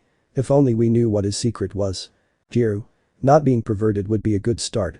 That only depressed them even more until they saw how Mother Caterpillar came in, who was a little serious in front of everyone's eyes. Izawa. Well, the sports festival not only served to show their skills to everyone, but it also served to give them internships with other professional heroes, so they could learn what the world of professionals is like, or get an idea of what they are like. But that he demonstrated the enormous amount of participants that were there for the professionals and their internships, although they were surprised to see the enormous number that Izuku was with, who was only looking and starting to pass by calmly. Izuku. Wow, there are a lot of them, but at the same time I don't care, I'll just decide. Lita. You don't have to leave it to luck, Izuku, this is a very important decision in your life, it can mark what you are going to be from now on. He saw how he already had an internship which he chose to give to Izawa. Izuku. Leaf. Lita. Well, someone finally listened to me. Izuku. I actually did my master's old method when I have to decide. Lita. What is that method? At that everyone began to look at him. Izuku. Don Marin, Don PQ Karamata. Lita. You don't have to do that. Izuku. Well, I already did, sorry. Lita. It can't be, why doesn't anyone pay attention to me? Izuku. Do you want to know the secret to getting people to listen to you? Lita. Yes. Izuku. Be more relaxed and less rigid, the more relaxed and calm you are the better it will be for everyone. At these words Lita looked at him. Lie. Sounds like good advice. Hiroshima. Izuku bro, how are we going to train from now on? Izuku. Throw some Kai attacks and move them so that they go against you, when they go against you, go into your hardening form so that you can start to have more resistance. Hiroshima. Yes. Mina. And me. Izuku. Try to create as much acid as possible to make some kind of armor or something. Mina. Yes. Momo. I also want to know how I can make myself stronger. Izuku. In that case try to increase your speed of material creation and start from the smallest to bigger things, apart from physical training. Momo. Yes. They noticed how Izawa was shaking a little. Lita. Is something wrong, Professor? Izawa. It's just that my little one Izuku, I don't know if I should worry about you. Izuku. Why? Izawa. You're going to go with the heroine Mirko even if she's accompanied by Ryukyu, but she's still very dangerous. Izuku. Wow, I didn't expect that, but well, I don't think it's that bad. Sato. Don't you know who he is? Izuku. No. Okoyami. She is the heroine within the top 10 known as the toughest since she spends her time breaking the bones of all the villains without any mercy and it is said that her training is very hard. Izuku. Well, in that case I'll have to give her some of my strength to be able to train with her. Mina. But she's still a very dangerous person. Izuku. I'll never know until I try. At one point he rang the bell for them to leave, although as he walked he noticed Izumi in the UA. Izuku. What are you doing at UA? Izumi. It's just that midnight let me come to see a little more of the place and to be able to see you a little sooner. That brought out a look of tenderness in everyone, apart from the fact that the smile only made her more tender, although it was true that she saw color, the ash-haired girl looked at the green-haired girl in a different way. Something that Izuku noticed so that she gave them a small look that they noticed which filled them with fear, since it seemed as if she were saying, if you try to do something I swear I will kill you myself. Izumi. One more thing Midnight asks, one way or another you will have to pay her back for the years you left me with her, I do N''T know what she meant by that. Izuku. Exactly what do you mean by one form or another? Izumi. I don't know, I mentioned a bed, but nothing more than that, I don't know to be honest. But that Izuku sighed. Izuku. Let's go anyway. He put his hand on Izumi's head to leave using teleportation before everyone's eyes, as some men were jealous of Izuku. Chapter 18. After the internships had been chosen and Izuku stayed with Mirko, he was now going towards where the rabbit heroine was supposed to be, entering the building without many problems and starting to walk with great tranquility, as if there were no problems. Woman. Are you looking for someone? Izuku. Yes to the heroine Mirko. Mirko. You're just in time, little brat. I was about to come find you to break your bones and that way learn not to make you wait. Izuku. Then it's a good thing I didn't. Mirko. Let's see what we can do. Izuku's thoughts. Is this a joke? It's only his first day and he doesn't know what to do. Mirko. We're going on patrol now. The boy just nodded his head and began to follow her calmly as if there were no problem. Mirko. Do you know what we're looking for? At that Izuku thought about his answer from him. Izuku. Bad people whose bones we break. Mirko. Yes, I want you to tell me a little about your skills. Izuku. Well, one is a time skip. Mirko. I'm interested. Izuku. It lets me stop time for a second, but that's enough to attack a vital point or several vital points. Mirko. What good is it to me? Izuku. Well, I know the vital points of many people apart from knowing where to hit to cause a lot of pain. Mirko. I'm more interested than I thought. Well Brad, I want you to use it against that villain. He said this while pointing at a villain who was running. Izuku at one point used his time jump so that Mirko could see how the villain fell to the ground screaming in pain. Mirko. I like that ability, I like you Brad. Izuku. Thank you. At one point he saw some kind of ship landing on an island in the distance. Izuku. Miss Mirko, there are very serious problems. Mirko. Then take me. The boy put his hand on the woman's shoulder to appear on the island. Mirko. What did you do? Izuku. This lets me do Kai apart from time jump and teleportation. Mirko. If that can be learned, I want you to teach me. They saw how that ship landed so that many soldiers could come out, although among them they saw how it being in a chair came out. Izuku. Frieza. I looked at the being that had an evil smile. Mirko. What is all this? Izuku. To sum it up in a few words, they are villains but not humans. Mirko. Well, there are plenty to break your bones. Izuku. I hope you have fun. The two of them got into a combat stance to launch themselves against the soldiers who did the same, so that once they arrived, Izuku began to launch Kai spheres, while Mirko only knocked them unconscious with a kick to the head. Mirko. This is fun. Izuku. I hope he really likes it. Being similar to Frieza looked at the boy who was taking care of his soldiers so that he would get out of his chair and launch himself against Izuku, giving him a punch that pushed him away a little. Izuku. That was a strong blow, Frieza. Sir. I'm sorry but I'm not Frieza. Izuku. No. Then who are you? Sir. Well, I'm Maiko, Frieza's daughter. Izuku. So Frieza had a daughter, I have to fight with all my might then. Maiko. Such is one of the most adorable. Mirko. Are you going to need help? Izuku. Yes, I ask you, but the good thing is that you're going to have more bones to break. Mirko. That's true. She said this with a smile as Izuku looked at Maiko. Izuku. Don't think I'll be nice to you. Maiko. I'll enjoy killing you. He said it to launch himself against Izuku trying to hit him, but Izuku managed to block it to start fighting, clashing blows with Maiko as they began to fly, although the cold demon at one point tried to hit him with a Kai sphere, but the boy managed to block it to hit her in the face, sending her crashing into the rocks, to begin throwing Kai spheres making a huge explosion. From the dust came a ray of energy that Izuku deflected with his hand. Izuku. You better give up and go back to your planet. Maiko. Are you kidding? My father could kill many Saiyans and I'm going to do the same. He said this trying to hit the brunette who only dodged the girl in front of him to kick her away from him. Izuku. It's true your father managed to do that, but he could never kill 3 specific Saiyans. Mirko. Damn it, I'll kill you. She launched herself at Izuku trying to hit him, but the raven-haired boy was only dodging all the blows, and at one point she kicked him away, only to launch a Kai sphere at him hitting him full on, but from the smoke Maiko came out and managed to kick Izuku in the face, sending him to the ground to fall on her and start hitting him while she had him on the ground, but at one point, Izuku grabbed her by the tail to remove her Kai sphere and send it flying against some rocks. Izuku. You're strong, but you still have a long way to go to reach me. Maiko. Don't think too much of yourself. Izuku. Then let's see what you think about this. He said this as he switched to his Super Saiyan form, surprising Maiko who was seeing that form for the first time. Izuku. Now you know the power difference between us, now go before I regret it. Maiko. Damn monkey, you'll see that one of these days you'll end up kneeling before me. He said it to leave the place. Izuku. Are you having fun, Mirko? Mirko. Yes, it was quite funny, but well, I've already finished with everyone. Who was that thing? Izuku. Nobody in particular, just their leader, just that. Can we go back now? Mirko. Let's go now, I'm bored of all these people. Izuku. Then let's go.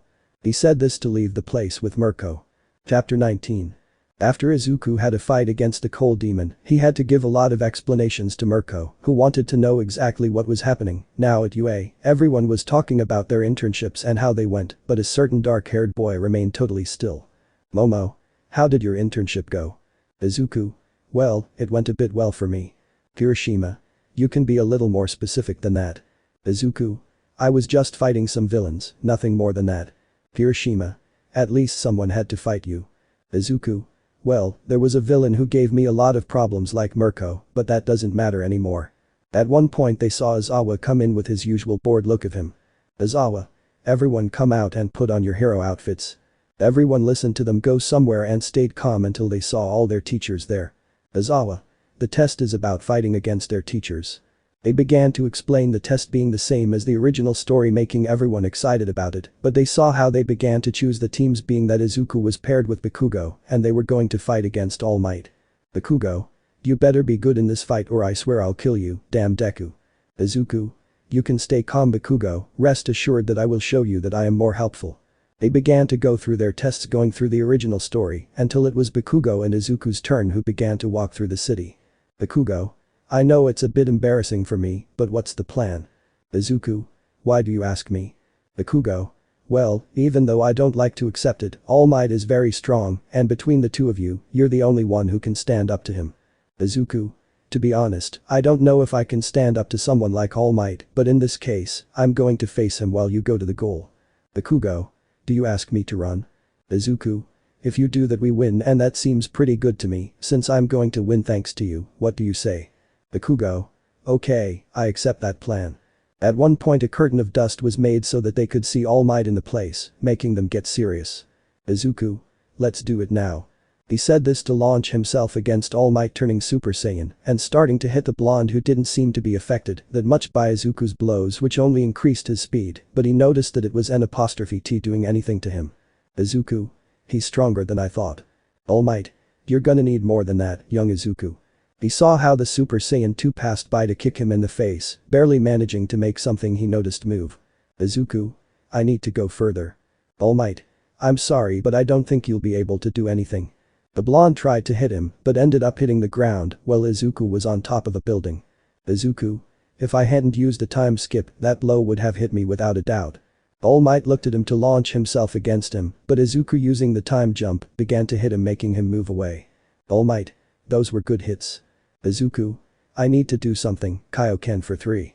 That red aura was present so that he could continue hitting the blonde, who was beginning to feel the blows, so he began to respond with a fist bump. All Might. Come on, young Izuku can give more than this. Izuku walked away to strike a pose. Izuku. Came, Haim, Haya. Saying that, he launched the Kai attack that hit All Might squarely, making him step back a little, but he was able to get out of the way to get in front of him and hit Izuku in the stomach, making him spit out saliva with a little blood, causing him to lose his transformation, followed by a punch to the face, sending him flying through some buildings. All Might. I'm sorry, young Izuku, but this is more than you can do. I look at Bakugo to launch himself against him, while the ash-haired man, noticing that they beat Izuku, tried to increase his speed, but All Might was close to hit him, but out of nowhere a kick to his hand deflected the blow. All Might. What happened? He looked at Izuku in front of him, but he had something different. His hair was a little raised, he had a blue aura with silver eyes. All Might. Young Izuku, is that you? The man was kicked away before everyone's eyes and began to walk towards him. All Might. This is new, I've never seen anything like this.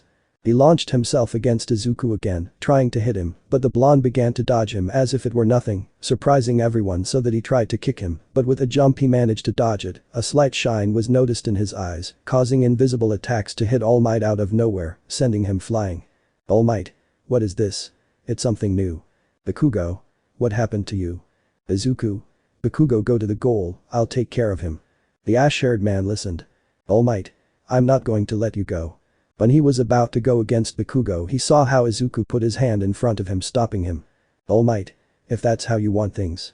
He launched himself against Izuku to start a fistfight with him being even, surprising everyone with how he was having an even fight against the symbol of peace, who at one point received a knee to the stomach, followed by a Kai attack, making him retreat, as well as Izuku, who reached a building which he used to propel himself against All Might to deliver a blow that created a cloud of dust. All Might. You are strong but you still need more. When the dust cleared, they saw All Might holding Izuku's fist to punch him, sending him flying, causing him to crash into several buildings. All Might. Now I have to go get Bakugo. Before he left, he heard how they passed through the finish line, with Bakugo being the one who managed to pass. Chapter 20. After Izuku and Bakugo had done All Might's test, beating him only because Bakugo was able to pass the finish line, and nothing more than that, now the green-haired boy was leaving the medical room with some bandages on his body from the damage from before. Izuku. That test really hurt me, it's lucky that my mask didn't come off at the moment of that blow. He said this to remember how they sent him flying with the last blow. Izuku. Although I have the doubt, what was that? I wasn't thinking about what to do. The boy had a notable doubt in his mind about what it could have been that gave him so much power at that moment. Izuku. Maybe I'll have to check with Mr. Beerus. The boy walked until he came across a certain dark-skinned girl who had a smile on her face. Momo. It's good to see you're back on your feet. Izuku. Yes, I think it's good anyway, it wasn't that bad. Momo. Even though All Might was quite harsh on you. Izuku. I just want to go to class. They walked to class so that the black-haired boy could be cheered by everyone there. Izuku. What happened? Momo. They found it pretty impressive the way you fought All Might. Izuku. I saw then that happened. Classes began to pass normally until she saw Izawa arrive. Izawa. My offspring will be able to go to the camp, even those who failed the test, but I warn you that those will be the ones who will have it harder than the rest. Everyone just looked at this to nod. When classes ended, they were walking, starting to move away since Izuku was with his sister, but ended up meeting Bakugo. Izuku. What happened? Bakugo. Nothing, nerd, I just came to tell you thanks for helping me with the test. Izuku. Val, a malevolent cockroach, became sentimental to us. Bakugo.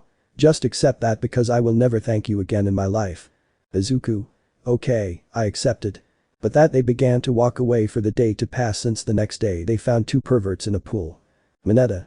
This is going to be amazing. Haminari. Yes, if it weren't for Izuku the teacher wouldn't have let us have this and we'll be able to see the girls in swimsuits. Mineta. And not only that, but we'll also get to see Izuku's sister in a beautiful swimsuit. Zero. Hey guys, how are you? Haminari. What are you doing here? Sato. Izuku invited us and said he could reserve it, so we took advantage. At that point someone spoke behind them, making them afraid. Izuku. And if I'm not mistaken, you said something about my sister, right guys? Would you like to repeat it please? I didn't hear you well. Mineta. We didn't say anything, I swear. Haminari. We were just hoping everyone would like this, even your sister. Izuku. You better do that or I swear I'll destroy them myself. He said this to get past them. Mineta. At least we'll be able to see the girls. Then they noticed how the girls had the same swimsuits from the original story. Haminari. We couldn't even enjoy that. Izumi. Hey Izuku, why do you have that mask? I mean, it makes no sense to have it in a pool. Izuku. Let's just say I got used to having her, nothing more than that. Kirishima. Guys, do you think the same as me? Shoji. What thing? Kirishima. We have to take off Izuku's mask to find out what he's hiding under that mask. Mina. I don't think it's a good idea to mess with his things or invade his personal space. Jiru. That's true, I don't think it's necessary. Kirishima. What if he has really big teeth? At that point, the girls had an image of an Izuku with extremely large teeth. Sato. Or he has very thick lips. Each of these ideas came to everyone's mind. Lita. That's all, let's see what he hides under the mask even if it's very difficult. They went towards Izuku trying to catch him, but when he noticed it, he managed to easily dodge them as if it were nothing, followed by turning around dodging Mina and then jumping to dodge Kirishima, who tried to catch him. Sato. It's very fast. Izuku. What do you think they're doing? When he said that question, everyone tensed up in front of him. Izuku. I think Kaminari and Mineta wanted this for training, and I guess you guys are the ones who want to train. Saying that, everyone breathed a sigh of relief to continue trying to take off the mask, but it hadn't worked while at the same time he started reading an orange-covered book until at one point while he was running backwards through a pool of water he ended up slipping and falling to the floor, and because a certain brunette was in front of him, he suffered the same fate so everyone ended up with their mouths open. Jiru. I can't believe this happened. Hiroshima. That's for men. Mineta. Because good things happened to him. Shoji. Does that count like a kiss? He said this while everyone watched as the two of them were weighing each other on the floor, although the only thing that prevented their lips from colliding was Izuku's mask so that they would get up, although with a noticeable blush on Momo's part, while Izuku was saved by the mask. Izuku's thoughts. Always wear mascara to prevent blushing from showing. Momo. Like Izuku, I didn't want to. Izuku. Nothing happens anyway, I was the one who fell and caused this although it wasn't that bad I thought. At one point everyone gathered to make a new plan, but a certain green-haired girl heard that. Izumi. Do you want to take off my brother's mask? Haminari. Yes, but we don't know how to do it. Izumi. That's easy, look. He went to where Izuku was. Izuku. Can you help me? Izumi. If I wanted to know if you can take off your mask, I'd say, what do you have under that mask? Izuku. Well, under this mask I have. Everyone looked more than attentively at the result, although Momo was able to see her face once, but Ella wanted to see it again. Izuku. I have another mask. He said this, revealing that he had another mask, causing everyone to fall to the floor. After that, everyone returned to their homes since the hour was over. Chapter 21. After Izuku went to the pool with his classmate simply showing that under his mask he had another mask, they went on to prepare to go to camp, where they were simply taking the bus to go where Izuku entered to sit in a part, although next to him sat Momo who had a smile on her face. Izuku. You really don't plan on leaving me alone, do you? Momo. No, I don't have to stay with you all the time no matter what happens, and some people were already looking for you. He said this pointing to the side seeing some slightly jealous girls. Izuku. So you beat all of them in some way. Momo. Yes, I also had to know how I'm going to train in the camp with you. Izuku. You plan on training me all the time. Momo. Yes, since you trained me, I have improved a lot because of that. Izuku. I don't think I have any other one but that. Grind. Hiroshima. Hey Izu bro, you have to tell us how to train, I have to improve my toughening. Izuku. I'll think about it, but first get to the camp. Shoji. Besides, we're not the only ones who will be looking for some of your training. Izuku. That's true. The girls, without anyone noticing, got closer to Izuku's seat without them noticing, but a certain brunette did. Momo's thoughts. Oh no sisters, look for yours. Momo. Hey Izuku, can you look at me for a moment? Izuku. Yes, what's wrong? When he turned around, the brunette gave him a kiss, even though he still had the mask on her, surprising everyone. Hiroshima. So the two of you are in a relationship. Momo. You could say something like that, and if they let us, we want to be alone for a bit. He said this so that everyone would move away until the girls were noticed by the brunette. Izuku. I thought you told me you didn't mind sharing me. Momo. Yes, I said it, but as long as they are people that I don't see much like one from class B and others. Izuku. Well, it looks like it's going to be that way. At one point they stopped to get off as they came to a kind of mountain looking at the place, until they saw the hussy cats come out of a car doing their presentation of the original story. Mina. Excuse me, but where do we have to go now? Mandalay. Well, at the foot of the mountain. He said this while pointing to a faraway part. Haminari. Everyone on the bus now. Everyone started running to get there, but one of the hussy cats ended up knocking down the mountain where they were making everyone fall except Izuku who was just flying. Mandalay. That one doesn't fall, it can fly. Izuku. They didn't count on my cunning. At one point a flip-flop hits him on the head, causing him to fall along with the rest of his teammates. Izawa. And you didn't count on the powerful flip-flop. Mandalay. By the way, you have 3 hours. Saying that, everyone began to get up to look at the forest. Lita. We only have 3 hours to go through all this. Mineta. I can't take it anymore. They saw how the little dwarf was running towards a tree to be able to pee, but from this same tree came out a kind of monster made of earth which was destroyed by Izuku, who had his arm extended. Izuku. It seems like they already prepared this before, they want to make it more difficult for us to get there. Hiroshima. Now what do we do? Izuku. Let's go to camp, I'm going to take flight so I can plan for all the ground monsters I see, if I see any I'll blow them up, but those I don't see you'll have to take care of. He said this to begin flying, reaching enough height to begin to see how the class began to advance, so he simply threw Kai spheres from above to be able to eliminate all the earth monsters that appeared in the class's path, while in the distance they were seen by the teachers. Mandalay. You didn't tell me that one of your students can fly and launch energy attacks. Izawa. It's true, I forgot to tell you that, among all of them he is the strongest. They watched from far as the entire class was advancing as the hours passed until they reached the camp, so that everyone was like the original story, although Izuku was the one who was still as if nothing had happened to him. Kaminari. I don't understand how he is acting like nothing happened. Izuku. My resistance is greater than yours, it's normal for things like this to happen. Mineta. I see it as something very unfair. Izuku. In that case, train to the point where you completely break your bones and get hit like that. Everyone was tired under everyone's gaze, but at one point Izuku noticed Kota, who was just watching. Izuku? And that little one looking at him? Mandalay. He is my nephew, his name is Kota. The black-haired boy approached to greet him, but the boy tried to punch him in the balls, if it were an apostrophe T for him grabbing his fist from him. Izuku. A direct attack to the low Sona, if you were much faster you would have hurt me a lot, I like you. Kota. I'm not interested. The boy walked away before everyone's eyes. Mandalay. There are some hot springs if you want. Everyone agreed to start going. Chapter 22. After they arrived at the camp, everyone simply went to the hot springs where they simply began to rest peacefully without having any problems, although a certain dwarf was looking at the wall in front of him with a smile that was obviously perverted and by far. Kirishima. Hey guys, now that I thought about it, Izuku won't apostrophe T be able to keep his mask from him. Saying that, everyone looked at him to nod and continued to hear that the door was about to open. Ajiro. We can finally see his face.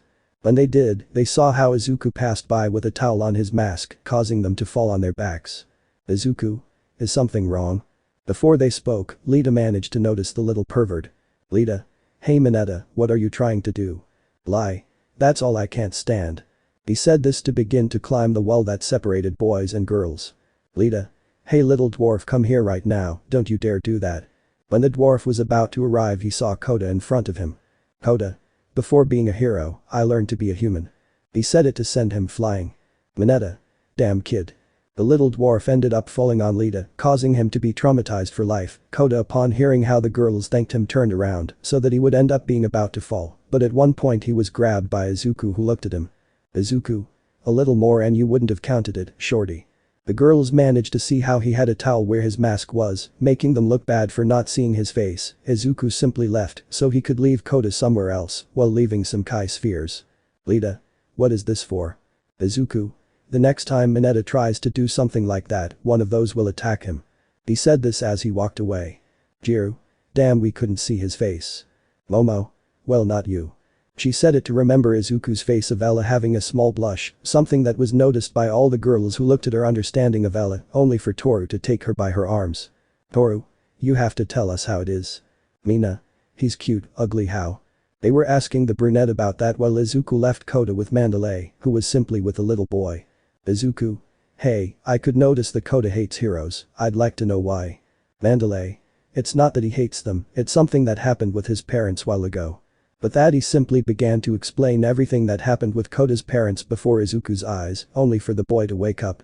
Kota. What the hell is he doing? He said this while pointing at Izuku, who was looking at him. Izuku. Hey Kota, I know about your parents and I understand you. Kota. What? She told you, right? Don't say you understand me because you don't, you never know about this. Izuku. Look Kota, I had a mother who died when I was little at the hands of a villain. I was left on the street with my sister, the two of us alone, without a family, without anything. I spent days trying to keep her happy, but one day something unexpected happened. I had the opportunity to become stronger, but I couldn't take my younger sister, who was still a baby, so I simply had to leave her with a heroine, so she would be safe. Saying that, Kota was surprised because in front of him was someone who had to go through something similar, and then go through something worse. Izuku. I understand how it feels to lose your parents, but at least try to stay with your aunt who will take care of you. But that he got up to walk away from the place before the eyes of the little boy and the woman. In the hallways he ended up meeting Momo, who she saw as he was walking around the place. Momo. It seems like you had to bring someone, but don't you think some clothes would have been nice?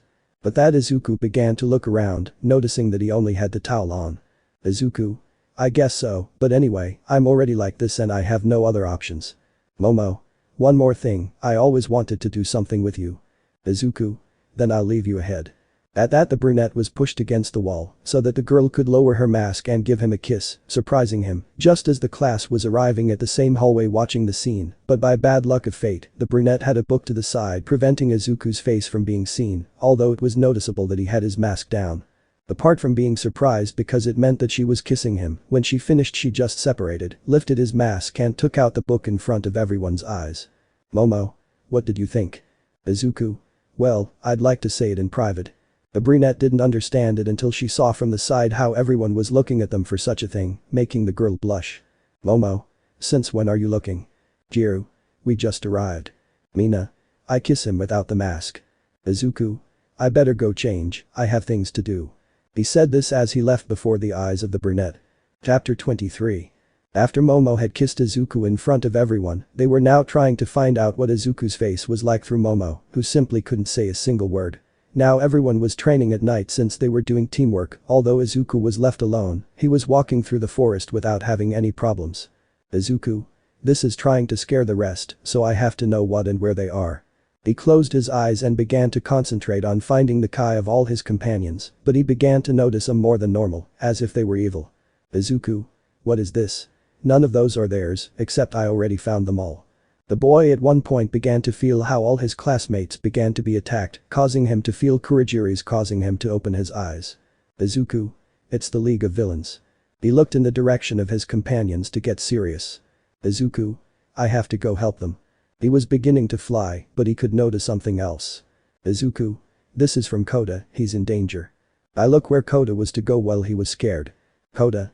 You are the villain who killed my parents. The man with a sadistic face only had a smile as he was about to attack. Muscular. I'm going to claim another victim. When he was about to attack at one point his blow was stopped by Izuku who was calm. Izuku. That's it. Muscular. Good but for killing. He tried to hit Izuku twice, but he was able to block it. Izuku. Double whistle.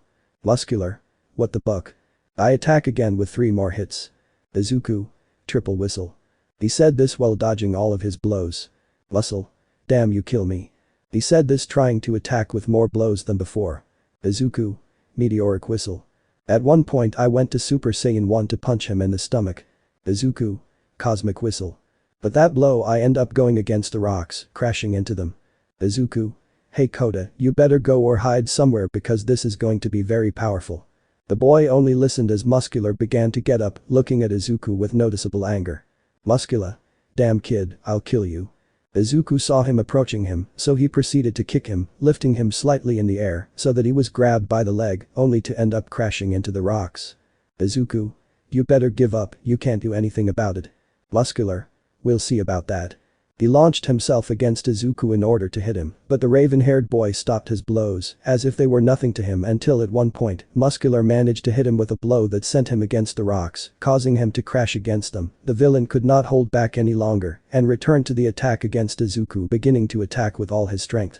Hitting the rocks with a smile, but at one point his blows were stopped by a hand, Izuku being the cause of this, having a red aura covering his entire body.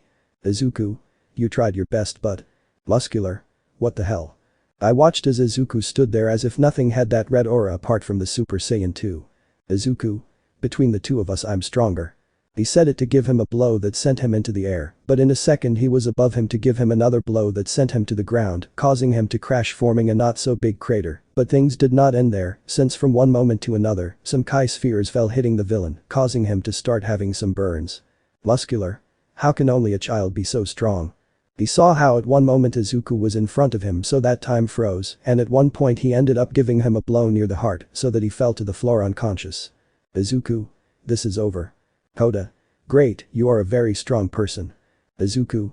We better go. I take Koda to take the place away, spending a few moments like the original story, so that now they were flying trying to go for Kakin, who was captured by the League of Villains. Shoji. This is bad, we have to do something about it. Izuku.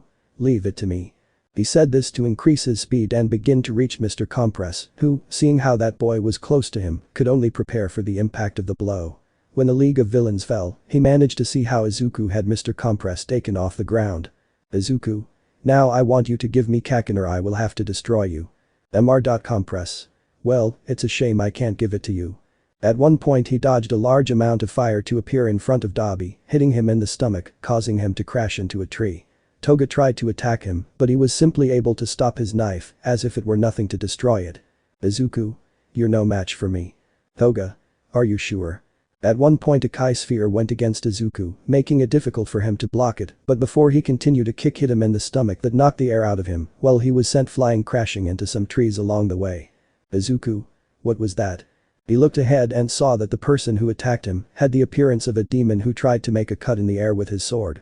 When he did, Izuku was barely able to dodge it when he noticed a line of destruction, but things did not end there as a fairly large Kai attack hit Izuku head-on, creating a cloud of dust which when it left, only Izuku was there with blood coming out of his body as well as many wounds. Izuku? Damn you Janemba. He said this to fall unconscious to the floor. Everything was seen by his companions, making them worry about the brunette, while others tried to go for Bakugo who was kidnapped by the League of Villains. Chapter 24. In the hospital everyone was in one part watching Izuku who was only unconscious with a cut on his chest caused by Janemba until he slowly began to open his eyes. Izuku? What the hell happened? Mina? You were fighting until a villain who looked just like a demon knocked you unconscious. Izuku? That's right, damn that miserable Janemba among all of us. He said this as he started to get angry just to get out of bed. Momo? Wait, don't get up, you haven't recovered from your damage. And that he only took out a seed that he ended up eating as if it were nothing to heal. Izuku? Okay, now I have to go. Kirishima? Wait, you have to explain to us about how you know about that villain. Izuku? It's not a villain, that thing is an evil being, a true demon. This is where the teachers and professionals came in, who just listened to everything. Nezu? We understand that you call him a demon because of his appearance, but he is still a villain. Midnight? We're already looking for a way to find them. Izuku? They don't understand, Janemba is not a villain, he has to be killed, he is a real demon. Izawa? You better calm down or we'll have to calm you down ourselves. At that Izuku ended up sitting on a chair while giving a sigh of clear annoyance. Izuku? I can't believe I find myself speaking in a forced manner. Nezu? Just explain, you know that villain, we want you to tell us everything you know about him. Izuku? That's the problem, he's not human, and neither am I. At such a thing everyone just looked at him. All Might? You're going to have to explain yourself, young Midoriya. Izuku? Okay, it all started when I left my sister with Midnight a little before she showed up. In this way he began to explain to him about her meeting with Goku, Hit and Jiren, how they were betrayed and Izuku was chosen to carry all their power from him. Sniper? I don't see it as that credible. Izawa? But being able to fly, those transformations, those throwing spheres and more abilities, is not a single quirk and this can explain it. Midnight? And if we remember correctly, some of his students presented certain equal parts to Izuku's power, that doesn't sound so crazy. Nezu? Well, apparently you're telling the truth, but for that you must tell us how to stop this thing called Janemba. Izuku? It can't be stopped, it must be destroyed, it was supposed to be in the other world, but I don't understand why it came to the world of the living. All Might? And how can we destroy it? Izuku? Only being stronger than him or with pure positive energy is what I know to stop him, but there is a problem, the fusion of Master Goku and Vegeta can do it against him, nothing else I know of. Izawa? This is going to be an ugly problem. Nezu? First things first we must take charge of going after the League of Villains, we must rescue Bakugo and lock up the villains, well that Janemba guy we will see what we can do with him. Izuku? Let me go, I can try to create a Stardust, that was the ability they used to destroy it, I must go against that thing. All Might? We understand that, but you must rest and regain your strength. You can't just come with us like nothing happened. He said this as he walked away alone, so that some of the class could do the same, and Izuku would just be left alone in the place. Izuku? Damn it, this can't be. Already during the night a group from the UA wanted to go directly to be able to save Bakugo, being the same ones from the original story, who were now inside a place where some villains were. Momo? So we look for Izuku, find him, and leave. Kirishima? Yes, although I think we had to ask Izuku about this. Lita? How do you want to trust him when we just found out about the origin of his power? We can't trust him as much as before. Kirishima? He was still very angry when he couldn't eat. At one point they walked into a hallway where there was no one. Lita? That doesn't matter anymore, we must start looking for Bakugo before something bad happens. Abi? How bad? At one point they saw the blue fire villain with his sadistic smile on that face bringing out some fire. Abi?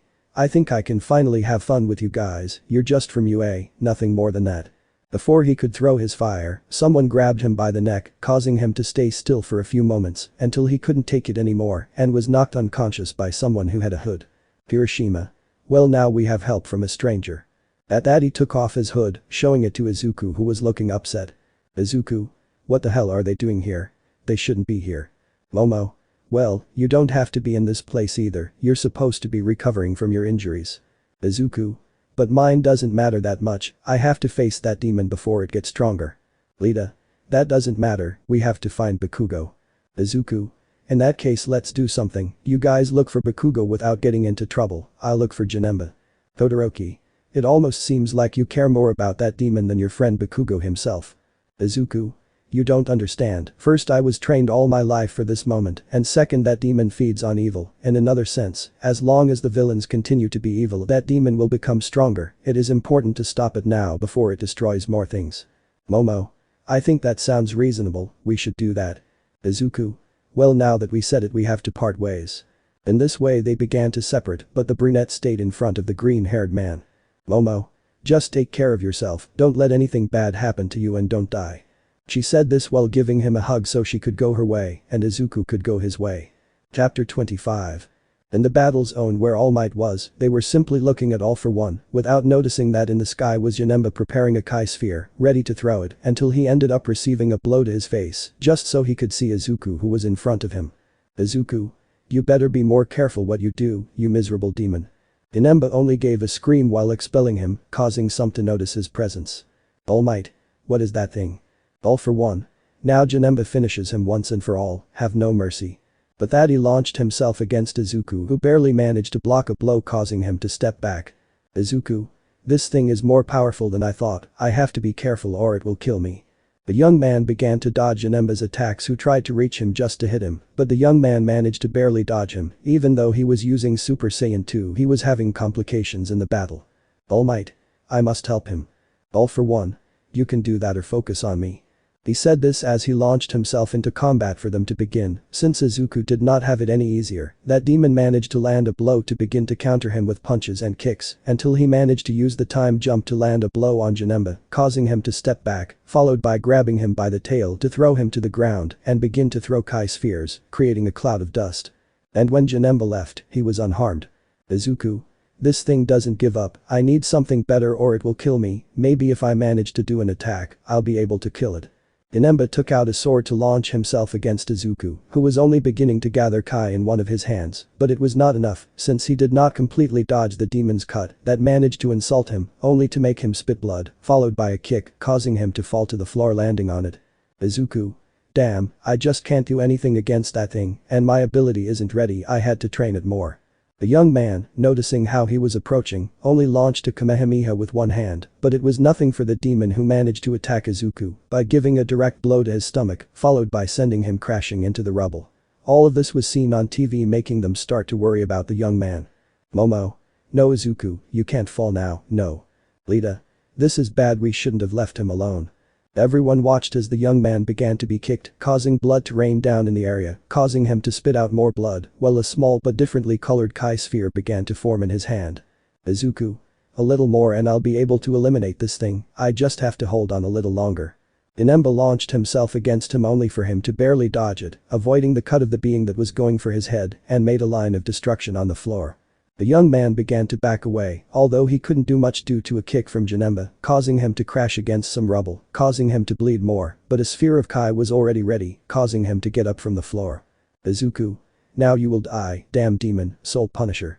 With that he threw the sphere at Janemba, making some wish that it would work, but when he hit it, it did nothing more than enter his body, causing them to be horrified, only for Janemba to launch himself against him to kill him, being that his sword hit the rubble, while Izuku only remained calm, having the sword a few centimeters from his head, so that Janemba began to be destroyed little by little. Until he disappeared. At the same time, All Might's fight against All for One ended so that the young man could walk towards the man. All Might. Looks like the two of us had some pretty tough fights. Izuku. Yes, I think resting for a while will do us good. All Might. I guess that's true. The two laughed a little at that while the young man passed out of the loss of blood in his body. Chapter 26. In the hospital, young Izuku was waking up without having a mask on, as he was only beginning to get up little by little, just so he could see that part of the UA as professional heroes were in the place, causing him to look at them. Izuku. It seems like they have really been waiting for me to wake up. I guess they want an answer. Endeavor. Exactly, we need answers right now. You just managed to demonstrate that you could destroy a villain, but you called him a demon. Izuku. Then I have no choice but to tell you about the things that really happen. Izumi. I don't understand what's going on, bro. It seems like you really have a huge secret, but you don't want to tell it. Izuku. It's almost like that, what I have is not a quirk. Nezu. What are you talking about? Izuku. 12 years ago when Izumi was a baby and I was taking care of her, I ended up meeting some beings called Goku, a Saiyan warrior from Universe 7, Jiren from Universe 11, and Hit, the greatest assassin from Universe 6. They were betrayed by their universes, but they found me and gave me their power, although that means that part of the universes now sees me as a threat. Sato. Then you are not entirely human. Izuku. I'm not, in fact I'm a Saiyan. Before my hair was green and my eyes the same color, but being a Saiyan they changed. Izumi. So those are the real reasons why you left me. Boruko. And that explains why when you were with me we ended up fighting against some strange things. Izuku. Yes, they are warriors of Frieza, the most evil being in the universe, the Emperor of Evil. Boruko. That explains a few things I guess. Izuku. Now that we've made clear the things you need to know, I just want to hear your opinions. Nezu. We don't have much to say except that this is something we never had time to hear. Sato. But what's going to happen to you now? Izuku. I honestly don't know, possibly when the time comes I'll leave to become stronger and there are things I still need to fix with certain parts. Man. And I think I can help you with that very thing. At that, they saw those beings that some saw at the sports festival. Izuku. It's you, Mr. Beerus, Mr. Whis. Looks like you managed to get out of that battle pretty well from what I can see. Bills.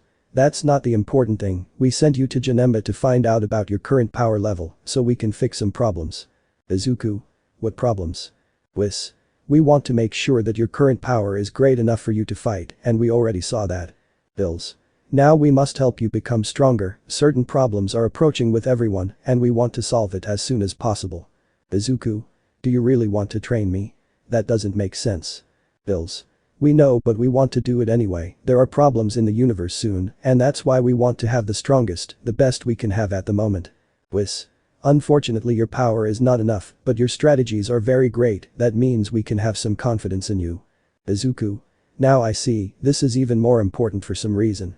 I suppose I can accept this training, although I can only ask for one thing. Whis. Depending on what it is. Izuku. I want to stay on Earth longer until it's time for me to go with you. At that they looked at the young man who only had a serious look on his face for such a thing. Bills. Well we can accept something like this I guess at least a little now come on Whis I want to go home I'm sleepy. Whis. Sounds good to me Mr. Bills, I hope to see you soon Izuku, you can call us whenever you want. In that way he began to leave the place for such a thing before everyone's eyes, while Izuku only thought about things. Izuku. I hope I chose well. These were his thoughts as he thought about things. Chapter 27. Class 1 was gathering to go to the dormitories, everyone was on the lookout for anything, but even though they were all there, they noticed that one person was missing. Kirishima. Hey, Izu bro is missing. Momo. I think he was absent for the moment or he didn't want to eat, maybe for one of those reasons. Sato. But he's supposed to have recovered from his battle, this doesn't make sense. Izawa. You better stop talking about him, you should concentrate on other more important things like the one that is approaching right now. Haminari. Then why did we eat? Izawa. As you know, UA is preparing everything so that you can meet in the dormitories, although to be honest, if it were up to me, I would send all of you directly to be expelled, except Bakugo and Jiru who were not aware of everything if it weren't for the fact that All Might is leaving right now.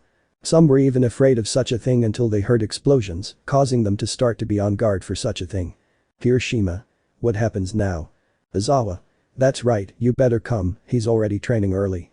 Saying that they went to the back of the academy where they saw an Izuku trying to hit Whis who managed to dodge it despite using his time jump, that being of divine power was still superior to the young Saiyan who was only trying to reach him. Izuku. Damn, you really are very slippery. Whis. Come on, you can still give more than this, you just need to train a little more. But that the young man teleported to Whis's back from him where he took him in a hug, thinking that he managed to catch him, but suddenly he escaped from his hands from him. Izuku. How is this possible? He's actually much stronger than I expected. Whis. Come on, we need to continue with your training, we can't just handle something like this like that. With that, the young man tried to continue hitting or throwing Kai spheres at Whis, who managed to dodge them with some ease, so that at one point he could take the Raven's fist. Whis. That's all for now, it's time to rest. The two began to descend while a kind of dome that surrounded them began to disappear so they could get closer. Whis. You've gotten pretty strong during this time, but you still have a long way to go to reach the level that is needed. Izuku. This can't be worse, it almost doesn't seem like I have enough power to face you or at least another person. Whis. It's best that you rest for now. Right now it seems like you have more important things at hand. He said this as the young man was just beginning to notice the entire class 1 approaching him. Hiroshima. So you're training at that level now. Izuku. Yes, he is a great teacher, although he humiliates me too much every time we have to use all our strength. Sato. So it's that way from what I can see. Ajiro. I really didn't expect something like that, not even with your time jump you managed to do something. Izawa. The whole class, in case you forgot, we should see some things like your bedrooms. Saying that, they began to walk towards the bedrooms where they began to rest even a little, while Izawa showed them all the things, while explaining everything they were going to need to know. Izawa. And well, that's all you're going to have to know for now, I hope it's enough for all of you. Hiroshima. This place is huge. Sato. I never expected something like this, it's really impressive. Momo. It looks a bit like my house, although it's not that big a deal from what it looks like. Izuku. Just a big house, I don't think it's that big of a deal. He said this while looking around the place in full view of everyone who began to have doubts about why he was not surprised by almost anything. Hiroshima. Sometimes I have doubts if you can really surprise someone with something, even if it's just one thing, it should be enough to be able to surprise them. I really would like to know about that. He said this while looking at his partner, since everything happened like the original story with the quarterfinals contest, although Izuku did not want to participate in them. Chapter 28. At the UA, a way was being developed to obtain provisional hero licenses that were going to have to be given to other academies, with the only hope being that the test would be something interesting. Hiroshima. I'm excited, I can't believe we're actually doing something like this. Izuku. At least I'd really like to have the chance to use all my power on something that's worth it. Izawa. Just try as much as possible to meet bad people, my offspring. Haminari. But it's a test with other academies, I don't understand what's wrong with it. Izuku. He says it more than anything for the simple matter of love. Mina. So Professor Izawa is in love with someone. Izuku. Rather, it's his worst nightmare, something he wants to avoid, and it's another teacher from another academy. Mother Caterpillar, seeing how he was beginning to discover it, only trembled until they reached a part of her where they had to go down to be able to see the things around her, where she only found herself normal. Izawa. There are no moors on the coast, this is good. Izuku. Isn't that Miss Joker? Izawa. Okay, kids, you guys go your own way, I'll stay here. The professor was thinking of retiring, but it was too late and they discovered him in time. Miss Joker. Hi Izawa, long time I don't really see. Mina. So that's the person the teacher wants to avoid. Izuku.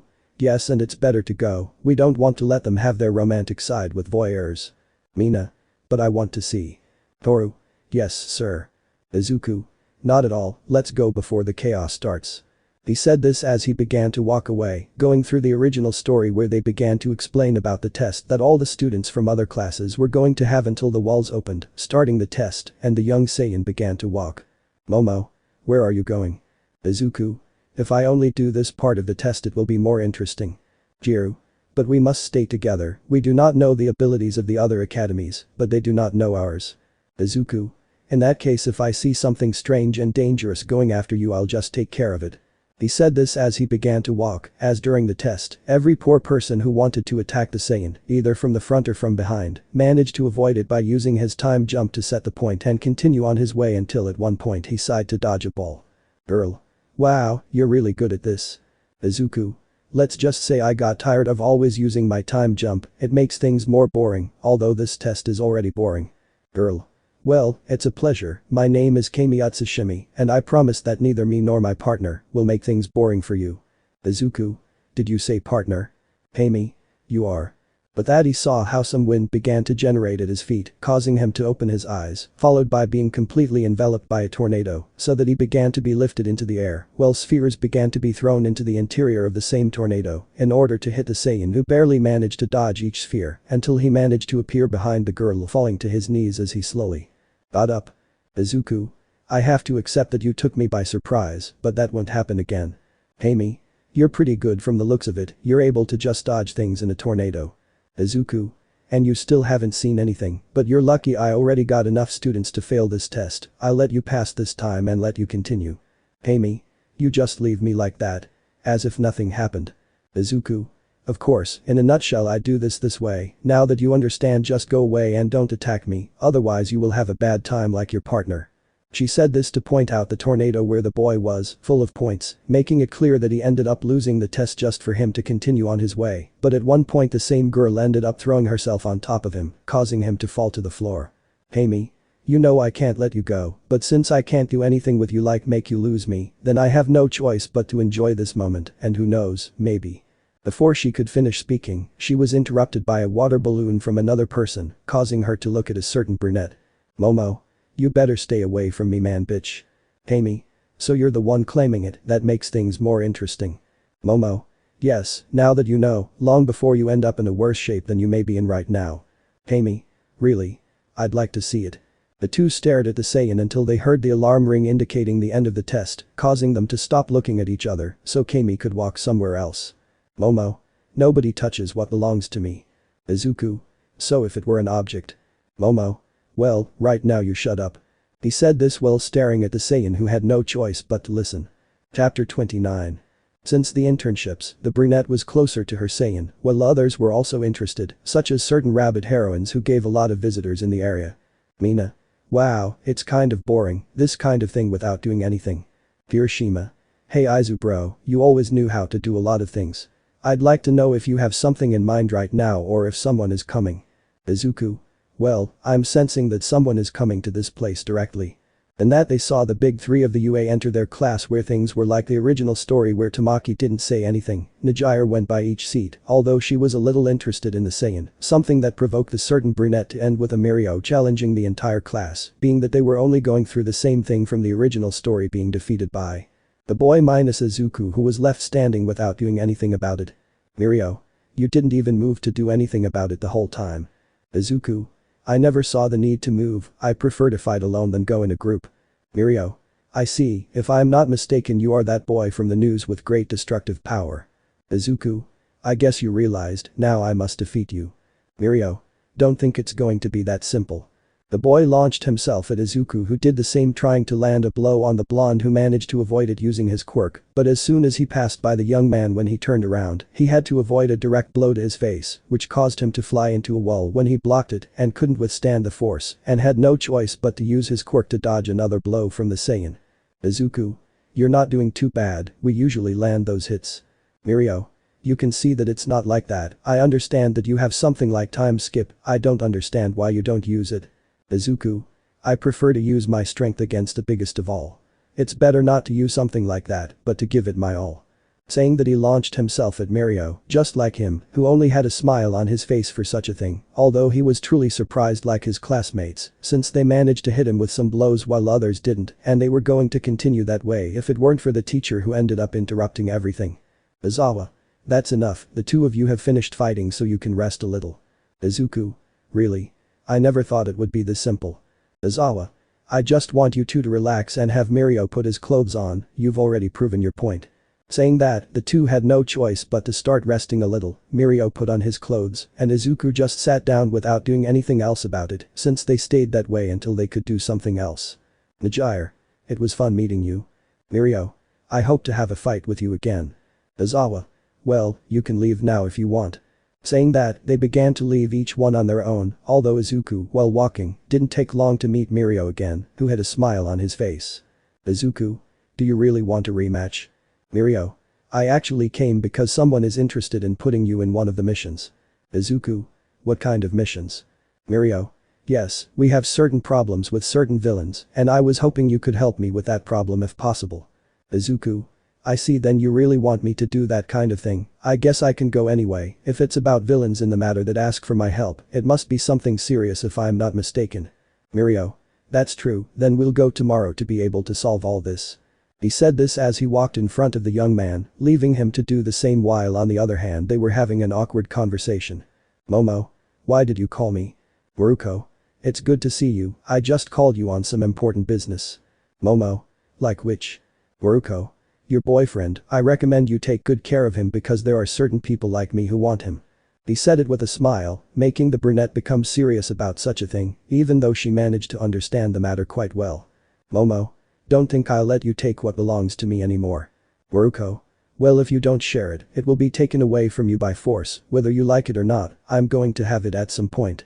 She said it with a smile, making the brunette have no choice but to stare at her while she slowly left the place, leaving the brunette thinking. Chapter 30. The young man was walking calmly through the forest without much to do until at one point he ended up dodging a Kai sphere that was going directly to his face, making him look to the side because of the attack. Izuku. Of all people, I didn't expect you to be the first to come after me. His words were directed at a man with jet black hair sticking up, Vegeta himself being the prince of the Saiyans. Vegeta. So it's true that in the end you managed to reincarnate, but don't think I can just leave you like nothing happened. Izuku. In fact, I'm surprised to see you younger than before, I didn't expect you to do something like what I did. Vegeta. When I learned that the 3 insects reincarnated, they made it clear to me that they chose that to be stronger, so I used the Dragon Balls to be able to reincarnate in a certain way at the same time. Izuku. And now what do you plan to do? Vegeta. I thought you already figured it out, I'm going to finish you off at all costs, I don't care how I have to do it, I can go against you. Before the two could begin to fight, they saw Whis himself appear in front of them with a smile. Whis. I'm afraid they can't fight yet. Vegeta. What are you talking about? I'm supposed to go against him at the very least. Whis. I'm afraid not, from the looks of it if they really want to end their life they must defeat him first in a tournament, the warriors of each universe are going to be chosen to face young Izuku, when that happens they can know if they are going to destroy him or not. The two looked at each other for a few moments until they saw Vegeta calm down. Vegeta. Whatever, as long as I can try to kill that damn Kakarot even if he is his successor, I will always be satisfied. He said this as he began to turn around so he could fly away from the place, and Whis just stared at the young man who was a little calm. Izuku. I guess they're deciding how my life will go next. Whis. Unfortunately yes, as bad as it looks, soon you will have to fight for your life in order to know if you live or die at the hands of the gods. Izuku. In that case I have no other options, I can only train a little if I'm not mistaken. Whis. Yes, now if you allow me I have to go for a while, I have to inform Mr. Bills of some things and prepare others. But that he left the place so that the Saiyan could only scratch his head a little and begin to walk because of the fact that he had just witnessed. Izuku. This is really going to be a very big problem, I can't handle everything at the same time as if nothing happened and this matter is getting worse every time. Mirio. Good thing I found you. The young man upon hearing that looked around until he fixed his gaze on the floor where the blonde young man was beginning to leave, to be in front of Izuku himself, who just stood there with his arms crossed. Izuku. What's going on now Mirio? I hope it's something important. Mirio. Yes, we are currently trying to fight against someone called Overhaul, the truth is we will need a little help and when I saw your ability in combat, I did not hesitate any longer and I know very well that you are the right one to help us. Izuku. In that case I can at least accept a report of what's going on. In this way Mirio began to comment on the villain, as well as the little girl who was next to him, causing the young man to think for a bit before giving a rather long sigh at such a fact that he ended up presenting himself in front of him. Izuku. Ultimately, they'll need my help no matter what. Mirio. Let's say yes in a way, we just need to know how to attack him and we'll need a lot of power on our side. Izuku. In that case, when I find him, I'll take care of finishing him off myself. He said it with a smile as he walked next to the blonde, although inside his head he was thinking about Vegeta, since if he was in that place, then there were possibly other people there. Chapter 31. In Overhaul's lair the villain thought that everything was going to be fine, but just like the original story began, there was an attack in his entire area and he was under attack by the heroes where Mirio was fighting against the boss. Izuku. Now I just have to attack from one point and that's it, all of this will be over once and for all. He was about to attack Overhaul, but from 1 second to the next, a Kai beam hit near him, causing his shot to miss, hitting near Overhaul who managed to see the young Saiyan. Overhaul. It seems they planned an even bigger surprise attack. Mirio. What? Why didn't he give it to her? The two looked towards where Izuku was, noticing how another person had arrived nearby. Izuku. Now what the hell happened? Girl. It's nice to see you again, but it seems you're in trouble with me now.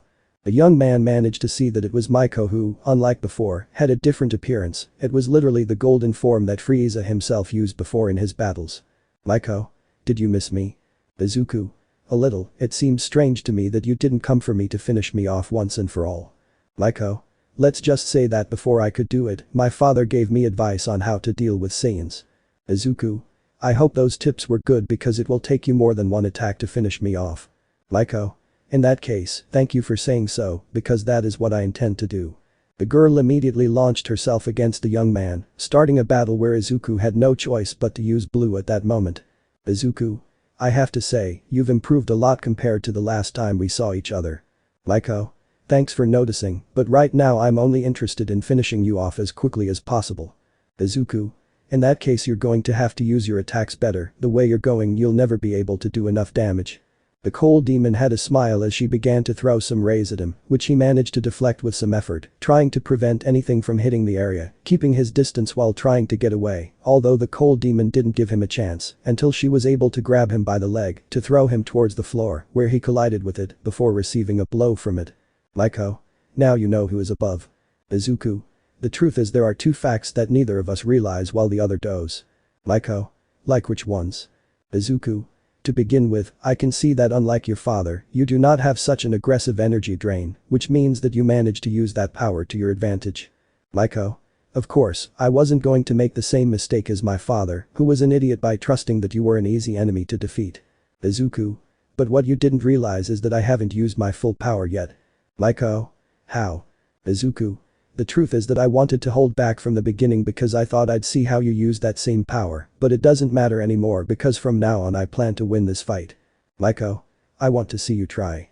The young man managed to disappear from the place, confusing her before she was barely able to protect herself from a kick from Maruko, who had a smile at that moment. Maiko. Same as before, it seems they can't seem to learn much. Maruko. I let you escape last time, I'm not going to give you that advantage now. Maiko. I don't think that's going to happen, you're not at my current level. Izuku. But I do. When he noticed the young man's presence, he launched himself against him in order to finish him off once and for all, but as soon as he was close, he had to stop because of a blow to his stomach that he couldn't even see, and even more so when the young man couldn't move from the spot. Maiko. How is it possible? Izuku. Time jump has its benefits, but your father has never faced these kinds of techniques. Maiko. You're going to be a miserable person. He launched himself at the young man again, but the result was the same, hitting different points of his body until he ended up retreating before him where he was not able to continue attacking, especially when his eyes began to shine a red tone, causing different points of his body to receive damage so that he fell to the ground. Izuku. Now do you understand the difference in power between the two of you? Maiko. Don't think that I can be defeated by this, you're going to need a lot more than just this kind of skills against me, that's something you should know. Izuku. It's a shame, because the fight is already over and it would be better for you to give up now that I'm leaving you the opportunity. Maiko. That will never happen. She launched herself at the young man who only gave her another blow to her head to leave her unconscious. Maruko. Now what do you plan to do with her? Izuku. What I should have done from the beginning, take her somewhere where she is safe and be able to interrogate her. Maruko. And you weren't doing anything else. Izuku. That reminds me of something. The young man pointed his arm at a point doing the same attack as hit went through different points until reaching over Huel hitting his head so that he fell to the floor without being able to do anything about it, while Izuku only took the girl to be able to leave. Chapter 32. The young man was in the academy with everyone who managed to keep a certain distance from the space girl who had a smile that literally seemed to be promising too much pain, as if it were hell itself. Momo. And you just thought about being able to come to this place as if nothing happened. Maiko. I actually came for a more complex issue than that, although it is not so complicated to explain to you. Maruko. Why don't you try to explain it a little? We are here to listen. Maiko. Well, I found myself in front of you for the simple reason that I came for Izuku, I didn't come for someone else. Izuku. What do you mean? Maiko. My race strives to be very powerful, to have warriors fit for battle, that is why we are always looking for strong creatures, for a long time no one could confront us until I arrived at his insignificant planet, wishing to destroy it, and managed to find his Saiyan, that is why I plan to have the strongest children in the universe with him. At his words everyone stared at him as they tried to think about what he had just said. Kaminari. How's that for having the strongest children in the universe with our Izuku? Hiroshima. I mean, it's just a small detail like you wanting to take it with you. Maiko. Of course I do, I plan to have children who are too powerful no matter what happens, especially if I manage to find a man who can do what it takes to be their father. Izuku. I don't think it works that way. Maiko. And why not? All you have to do is give me some children and the problem is solved. It won't take us too long to achieve that. Izuku. I know very well, but I have things to do even on this planet like all its things. Maiko. Well, in that case we don't have too much time to waste, we can do it right now. He said this while smiling and standing in front of the young man who got nervous at such a thing, but a certain brunette managed to get in the way of the two. Momo. Sorry, but I don't think you can just do it like that, there are certain details that you're overlooking. Boruko. That snot still has to stay on this planet to be able to stay with us longer. Maiko. Really? In that case don't worry beautiful, we can make it easier than you think, we can even share it, I have no problems, as long as he manages to give me some powerful children. At that, the two blushed equally at the Saiyan who gave a sigh that was too big at the things that were happening. Izuku. Why do things always end up getting more complicated? At one point he began to feel a Kai not far from the place which was quite powerful, making him get up for such a thing. Sato. Is something wrong? Izuku. There's someone nearby, he seems to be very strong. Boruko. Just what I needed, a villain to brighten my day. Izuku. I honestly don't know if he's a villain or a hero, but I have to go see what's going on. Momo. Wait a minute, what do we do with her? He said this while pointing at Maiko who had a smile as she stood there. Izuku. Well, he can stay with you alone for a while, anyway, as long as he knows that you are people close to me, he won't do anything to you. Boruko. If you put it that way. The young man began to leave the place flying at full speed because he felt that power where he ended up stopping on top of a forest where he just looked around so as not to feel that pressure anymore. Izuku. Where did he go? This doesn't make sense. The young man looked for such a thing with his eyes until he managed to feel it again so he could turn around and get a surprise. Izuku. How is this possible? This shouldn't be happening right now. Man. And why not? In the end you show that you have the power that they had before, but you know how to use it better from what I see. Izuku. It doesn't make sense, you're supposed to be away from this place, not with me. Man. In that case I'm afraid you're in trouble because at this point since you used the divine Kai I could feel your power. Izuku. I see, you came as soon as possible to see me and get to know me if I'm not mistaken, in the end you used a little of your Kai to get my attention. Man. Yes, but it turned out just as I expected. Izuku. Before we continue with our conversation which will possibly turn into a fight, I would like to know exactly one thing, how did you find me? You couldn't have known just because I used a bit of my Kai during a battle. Man. Of course not, I had to use some people who helped me to find this planet which is not too bad, there are even people who are strong on their own and do not need us to intervene at all. Izuku. Let's just put all that aside once and for all, we both know very well that you came for a very important reason. Man. Yes, I came for a very important reason on this planet. Izuku. In that case say it already Vegeta. She said this as she looked at the man standing in front of her with his proud posture as firm as ever. Chapter 33. The young Saiyan was staring at Vegeta who had a smile at things being that he only got a little closer to him who got into his combat stance. Vegeta. Don't try to fight me, you're not even Kakarot, right? Izuku. You prove to be so smart sometimes, but what makes you think that? Vegeta. Please, it's not that complex to see, at first glance anyone would confuse you with that insect, thinking that you got younger, but if we look at your power it's the opposite, I can feel Kakarot's Kai running through your body as well as Jiren's or Hit's, there is a fourth, even though I don't know it I can say that it's yours originally. Izuku. And you only managed to know that by feeling my power, wow, that's a little surprise. Vegeta. Maybe, but I had to analyze it a little while you were coming to this place, they managed to hide that detail, but not perfectly. Izuku. Just tell me once the things you plan to do Vegeta, because I don't think you came just to talk. He saw how he had a smile for that very reason making him ready for a direct fight, but he was interrupted by a voice from another person, which made Vegeta's smile go away immediately. Iris. In fact yes, Vegeta only came to talk to you, when he learned of your existence as the origin of all this, we decided to be able to talk about it with the High Priest, as with Zeno-sama before coming. Izuku. Are you serious? Vegeta. Unfortunately it is that way, apparently with you I have the problem that we cannot fight directly. Izuku. What do you mean we can't fight directly? That doesn't make sense. Vegeta. Exactly, he doesn't have it, but when they mentioned it to Zeno-sama, to my surprise, he wanted to see a fight between the two of us, a fight where your future will be decided, as well as that of the land of this place we are stepping on. Izuku. A fight, if you put it that way it could be like a tournament of sorts. Vegeta. It's not going to be a tournament, just a fight between the two. Whis. Luckily for you there are two parts to all this. Izuku. What are they? Whis. If you accept the match then we will begin making preparations in a while, but if not then you can fight right now and start once and for all, although it has the consequence that members of other universes will be able to come. Bills. But if you accept it in that case we will do the opposite since there will be two parts. If Vegeta wins, he clearly kills you along with this planet, but if you win in this fight, which will be seen by the rest of the universes as their warriors among other things, that means in a few words that they will leave you alone. They will not try to attack you again for the rest of their lives in case you can understand it. Izuku.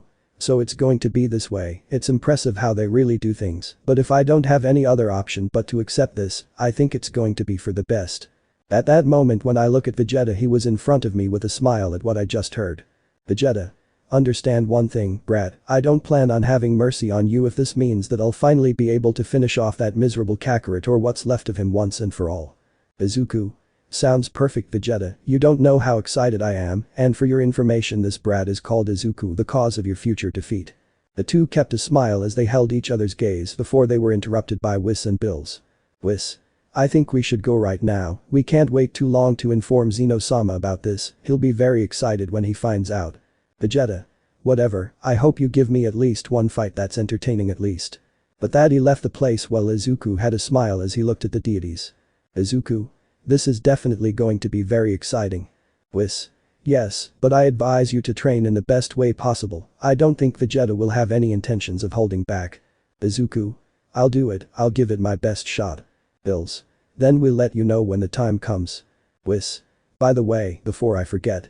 He walked over to touch the young man's head, causing him to open his eyes. Whis. Appreciate the time you have from now on. The young man left with that, only ending up at UA, where the teachers were still like professional heroes and students in the dormitories, where he clearly had to inform them of the matter, all of whom were only in shock at first. Momo. Couldn't you have consulted us about that before? Boruko. What's going on in your head?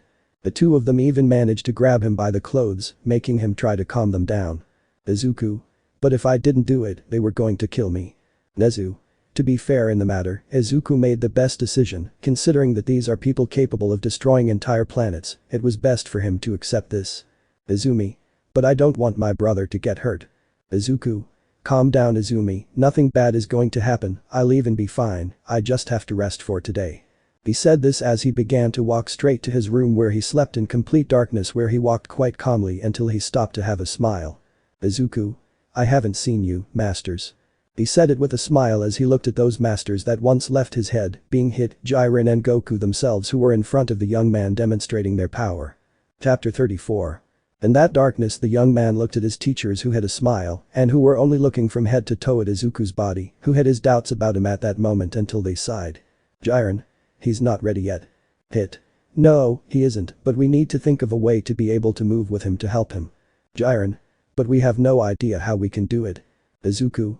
I don't understand what's happening now. Goku. We are in front of you because you finally met one of those warriors, Vegeta to be more honest. Izuku.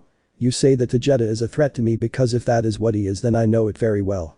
Goku. It's more than that, you're not fully prepared yet against any of those warriors. Jiren. You're still too far away to be strong enough. Izuku. So they come to be able to help me if I'm not wrong. Jiren. Exactly, we have no choice if we want you to be able to become stronger, but the biggest problem is the enormous difference in power that we have. Izuku.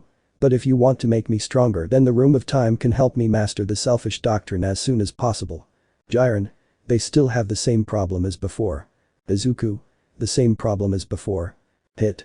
Yes, you believe that the time room is the solution to everything or the transformations of the Saiyans. Goku. It is true that this gives us a great amount of power, but it is very different because all the transformations of the Saiyans are stronger when the base state is strengthened more, but that is not what is important now, but rather the way that we can have an idea of being able to improve it. Jiren.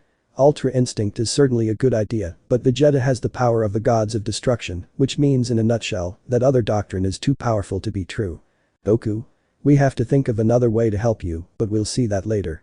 Izuku. Wait a minute, I was able to stand up to him, I was able to fight at the same level as Vegeta at the end of it all. Goku. In fact he held back, he only wanted to see all of your power, although you didn't show everything he already has an idea of all of your power, and if he has it, it will be a problem later on, that's why he didn't show all of his power. Izuku. I think that makes some sense. Goku. Now that you know, you just need to have an idea to become stronger, something that will help you a lot. But that the young man ended up waking up to be able to see around him, knowing perfectly well that he was going to have problems from that moment on with the warriors from the other universes who are against him. Izuku. I couldn't imagine this would happen so soon. The young man just stayed thinking about things only for in the end after a few hours the entire class A was making food, although the place was shaking a little. Jiru. What happens now? Haminari. It seems that Izuku is training apparently. Mina. How long ago? Sato. For a few hours now. They looked out the window only to notice how he was hitting different points, but on the other hand, there was a copy of Izuku meditating, while another was hitting, while still demonstrating how he used his time jump being a training too hard for the young man who at one point he was about to fall to the floor, but he got up again to be able to continue training. Momo. Why are you trying so hard? Maiko. Yesterday he was shown to be too attentive towards a person apparently, someone very strong, so that same person must be the cause of him training in that way. Momo. Then we should go help him a little or calm him down, otherwise if he continues like this it will end very badly. Maiko. Don't worry too much, Saiyans are always training in a way that they don't stop in any way for some reason, you don't have to worry even a little. The brunette only stared at the young man who did not stop his training for anything until at one point the minds of the three Izukus who were there ended up making a small flash inside them, causing two of them to disappear, leaving the original who only looked at his hand from him. Izuku. So this is the power I'm looking for, but how can I bring it to make it mine? He just stared, knowing full well that he didn't have many options in the matter, so he was only able to clench his fist while thinking to himself about how to use that power. Let me know in the comments below if you guys want the next part. Also check out my other video that has been shown and left. Thank you for watching. If you enjoyed this video please like and share this video. And have a fantastic day. Bye.